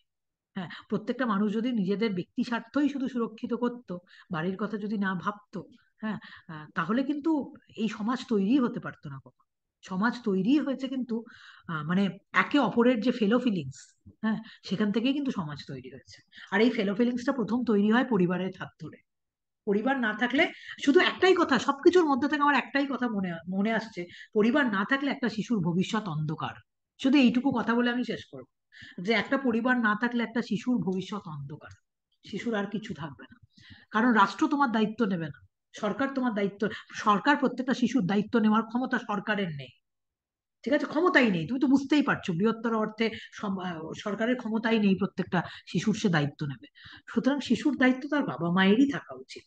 এবং হয়তো এই ক্ষেত্রেই মনোগামী সিস্টেমটা রয়েছে, এক বিবাহ, সেখানে শিশুর প্রতি যে দায়িত্ব, হ্যাঁ, শিশুর যে মা বাবা, সেই সম্পর্কটা কিন্তু একটা অটুট সম্পর্ক থাকে।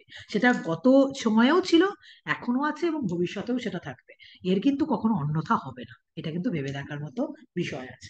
অনেক কিছু, অনেক কিছু সমালোচনা করা যায়, কিন্তু অনেক ভেবে দেখলে দেখবে যে সত্যি খুব সাইন্টিফিক্যালি কিন্তু আমাদের যারা ফিলোসফাররা রয়েছেন, আমাদের যারা সায়েন্টিস্টরা রয়েছেন, সমস্ত কিছু যারা করেছেন অত্যন্ত সাইন্টিফিক্যালি এই বিষয়গুলো, সমাজ তৈরি হয়েছে, পরিবার তৈরি হয়েছে, এইভাবেই তৈরি হয়েছে। বলো এবার তোমাদের আর যদি কিছু বলার থাকে তাহলে বলো। রুমির কিছু বলছিলে, রুমির কথাটাকে তখন থামিয়ে দিলাম মোশাররফার কথা দিয়ে, একটু রুমি কিছু বলছিলে। ম্যাম কি বলছিলাম নিজেই ভুলে গেছি। ওই বেশ করেছো। নিরাপত্তাহীনতায় ভোগে, ওটাই বলছিলাম যে বহু বিবাহে নিজেদের হুম, মধ্যেই তো অবশ্যই, সম্পর্কটা ঠিক থাকবে না, অবশ্যই, তো বাচ্চা তো দূরের কথা, একদম তাই, নিজেদের মধ্যেই তো সম্পর্ক ঠিক থাকবে না। ঠিক, একদমই তাই। এবং আর একটা জিনিস ম্যাম, আমার খুব মনে হয় যে একটা বাচ্চাকে ছোট থেকে আমি যদি তাকে টিভি, মোবাইলের, টিভিটা কিছু সময় দেখানো যেতে পারে, কিন্তু মোবাইলের পরিবর্তে যদি আমি একটু গল্প পড়ে, গল্পের ছলে খাওয়ার সময় বা যে সময়গুলো তাদের অসুবিধা হয় সেগুলো তো আছে, বিনোদীকরণ ভাবে। মোবাইলের কনসেপ্ট তো এখন হ্যাঁ, এসছে, 3000 বছর আগে হ্যাঁ, প্রায় মোবাইলের কনসেপ্ট ছিল, তখন তো গল্প হ্যাঁ, শুনেই হ্যাঁ, করানো হতো সবকিছু। কিন্তু তার বয়সের উপযোগী করে সেই গল্পগুলো আমাকে শোনাতে হবে। মানে হ্যাঁ, সেগুলো তো বাচ্চাকে পরবর্তীকালে লালন পালন করতে গেলে বাবা মাকে অনেক হুম কিছু হুম করতে হুম। হয়, সেটা তো আলাদা হ্যাঁ ম্যাম, ওই বিষয়। ওই ভিডিওটা ভাইরাল হয়েছে, দেখেছেন আপনি? ওই যে একটা বাচ্চা বলছে, 7-8 বছরের বাচ্চা, তো স্কুলের মাস্টার মশাই সব বাচ্চাকে জিজ্ঞেস করেছে বড় হয়ে তুমি কি হতে চাও। তো সে এক একজন এক এক রকম বলছে, কেউ বলছে আমি ডাক্তার, কেউ ইঞ্জিনিয়ার, কেউ টিচার, এরকম বলছে। তা বাচ্চাটা বলছে আমি বোকা হতে চাই। বলছে কেন বোকা হতে চাও কেন? তখন বলছে যে আহ আমার বাবা বলেছে আমার বোকারা কাউকে কোনোদিন ঠকায় না, আমি তো কাউকে ঠকাবো না, তাই আমি বোকা হতে চাই। প্রকৃত মানুষ কাউকে কোনোদিন ঠকায় না। প্রকৃত এডুকেটেড মানুষ। হ্যাঁ ম্যাম। আর ওর বাচ্চাটার বাবা হচ্ছে দিনমজুর। ওই তো প্রকৃত এডুকেটেড মানুষ কেউ কোনোদিন কাউকে ঠকাবে না। ঠকাবে কেন? প্রপার এডুকেশন মানুষকে ঠকাতে কোনোদিন শেখে না। সেজন্য বাড়ির প্রত্যেকটা মেম্বারের এডুকেটেড হওয়া ভীষণ প্রয়োজন। যে কজন রয়েছে, সেটা দাদু ঠাকুমা হতে পারে, বাবা মা হতে পারে, স্বামী স্ত্রী হতে পারে, সবার এডুকেশনটা খুব দরকার। এডুকেশনই হচ্ছে তার গোড়া, যেটা আমাদের সমাজকে ভালো রাখতে পারে। আমাদের মধ্যে প্রপার এডুকেশনের অভাব হয়েছে বলেই হয়তো আমরা ভাবছি, অনেক কিছু ভেবে ফেলছি ধরো, কিন্তু প্রকৃতই হয়ে গেছে কিন্তু আমাদের প্রপার এডুকেশনের অভাব। রন্ধ্রে রন্ধ্রে চারিদিকে এটা প্রতিফলিত ধরো, কথাবার্তা সমস্ত কিছুর মধ্যে তার প্রতিফলন ঘটছে ধরো। হ্যাঁ, যেগুলো যেগুলো হচ্ছে, একজন 4টে 5টা বিয়ে করছে, ঠিক আছে, বিয়ে করছে, আমি খারাপ বলছি না, আমি কোনো কিছুকে খারাপ বলতে আগ্রহী নয়, হয়তো তাদের এটা জাস্টিফিকেশন যে আমারও ভালো থাকার অধিকার রয়েছে। তার একটা জাস্টিফিকেশন কিন্তু, আমারও ভালো থাকার অধিকার রয়েছে, ঠিক আছে, 4 5টা বিয়ে করার অধিকার আমারও রয়েছে, আমিও অ্যাডাল্ট, আমারও বিয়ে করার অধিকার রয়েছে। সবটাই এখানে ভেবে ম্যাম, দেখার মতো বিষয় রয়েছে। হ্যাঁ, বলো। হ্যাঁ, আর আমার আরেকটা জিনিস মনে হয় যে একতরফা স্যাক্রিফাইস দীর্ঘদিন ধরে করাই উচিত না, মানে ওটাকে একটু একটু করে ত্যাগ সেই করা উচিত, যে সম্পর্কটা, আমি আর বা সেই সম্পর্কটা ভালোবাসার হয় না। হাজবেন্ড সেটা ওয়াইফের মধ্যে ভালোবাসা তো টেকেন ভালোবাসার হয় না। টেকেন হ্যাঁ, টেকেন ফর ফাইন। গ্রান্টেড হয় যে হ্যাঁ, ইকোনমিক্যালি টেকেন ফর স্বাধীন। গ্রান্টেড হয়। হ্যাঁ, তখনই যে আমি আমাকে হয়তো অনেক কথা শুনতে হবে যখন আমি স্যাক্রিফাইসটা করব না, মানে যখন আমি দেখবো যে অপর দিক থেকে আমাকে বুঝছেই না, কিছুতেই বুঝছে না, দীর্ঘদিন ধরে এটা চলে আসছে, টেকেন ফর গ্রান্টেড হয়ে যাচ্ছি, তখন হয়তো আমাকে অনেক কথা শুনতে হবে, কিন্তু আমি নিজের কাছে নিজের শান্তিতে থাকবো, যে আমার অতটা কষ্ট হবে না। একতরফা স্যাক্রিফাইসে খুব কষ্ট হয় না, মানে একতরফা একটা স্যাক্রিফাইস, আসলে একতরফা স্যাক্রিফাইস কখনো ভালোবাসা নয়, কারোর হ্যাঁ অধীনস্থ হয়ে হ্যাঁ থাকা, ম্যাম, কারোর অধীনে হ্যাঁ থাকা, সেটা ভালোবাসার সম্পর্ক হতে পারে ভালোবাসা না। নয় তো। হ্যাঁ, এবং সেটা তো মানে টেকেন ফর গ্রান্টেড তো হয়েই যায়, প্লাস আমার মনেও আশা থাকে, সেই আশা থেকে আমরা আরো আশাহত হয়ে কষ্ট পাই, যে আমার এত কিছু করলাম তার জন্য, আমি সর্বস্ব দিয়ে দিলাম, নিঃস্ব হয়ে গেলাম, আমি কি পেলাম? সেই দিনের শেষে এটাই মনে হয় যে আমি কি সেই পেলাম। সেই কিন্তু আমি যদি নিজেকে একটু ভালোবেসে, হ্যাঁ আগে নিজেকে প্রথমে নিজেকে ভালোবেসে যদি আগে আমি নিজেকে স্যাক্রিফাইস ভালোবাসা, করি তারপর শরীরে, পাশের জনকে, হ্যাঁ ঠিক আছে, তারপরে হ্যাঁ, মানে তারপরে বৃহত্তর সমাজকে, সমাজকে। হ্যাঁ, হ্যাঁ, তো সেইটা যদি করি তাহলে আমার কিন্তু এই জিনিসটা আসবেই না যে আমি করেছি বলে আমি কি পেলাম, এইটা আসবেই নিজেকে না। এখন আর বর্তমানের কনসেপ্টে আমি বলছি, নিজেকে ভালোবাসা কিন্তু স্বার্থপরতা নয়, ঠিক আছে, হ্যাঁ ম্যাম। ভালোবাসাটা কিন্তু নিজের থেকেই শুরু হওয়া উচিত। আগে নিজেকে তুমি ভালোবাসলে তুমি পাশের মানুষগুলোকে ভালোবাসতে পারবে, ঠিক আছে, নিজেকে ভালোবাসো, দেন পাশের মানুষগুলোকে, তারপরে সমাজকে। আগে নিজেকে ভালোবাসতে শেখো, বাইরের থেকে এসো না, নিজেকে আগে, তারপরে পরিবারকে, তারপরে সমাজকে, বৃহত্তর সমাজকে। তুমি যখন নিজেকে ভালোবাসবে, তুমি যখন নিজে ভালো থাকবে, দেখবে তোমার আশেপাশের লোকগুলো অনেক ভালো আছে, ঠিক আছে। নিজেকে সবসময় সেলফ স্যাক্রিফাইস করে, নিজের সর্বস্ব বিসর্জন দিয়ে সবসময় সবাইকে ভালো রাখা যায় না, সত্যিই ভালো রাখা যায় না সবাইকে, সত্যি ভালো রাখা যায় না। তুমি যতই নিজে সেলফ স্যাক্রিফাইস করবে, তারা তত বেশি ভাববে যে আরো স্যাক্রিফাইস দরকার। কাউকে তুমি কখনো তৃপ্ত করতে পারবে না, তুমি নিজের সম্পূর্ণটা দিয়েও তুমি কাউকে কোনোদিন তৃপ্ত করতে পারবে না, এটা সত্যি অসম্ভব। সুতরাং নিজের জায়গাটা ঠিক রেখে, হ্যাঁ, নিজেকে ভালো রেখে তবেই অপরকে ভালো রাখো। নিজের ভালো থাকাটা আগে, এটাও ভাবতে শেখো। আমি বর্তমানে মেয়েদের পরিপ্রেক্ষিতে এটা বললাম, নিজে আগে ভালো থাকতে শেখো, দেন অপরকে ভালো রাখো। ভালো থাকাটা নিজের থেকে শুরু হোক, ঠিক আছে, নিজে খারাপ থেকে অন্যকে ভালো রাখা সত্যিই যায় না, সত্যিই যায় না। এই বলে আজকে ক্লাসের রেকর্ডিংটা এখানে স্টপ করছি।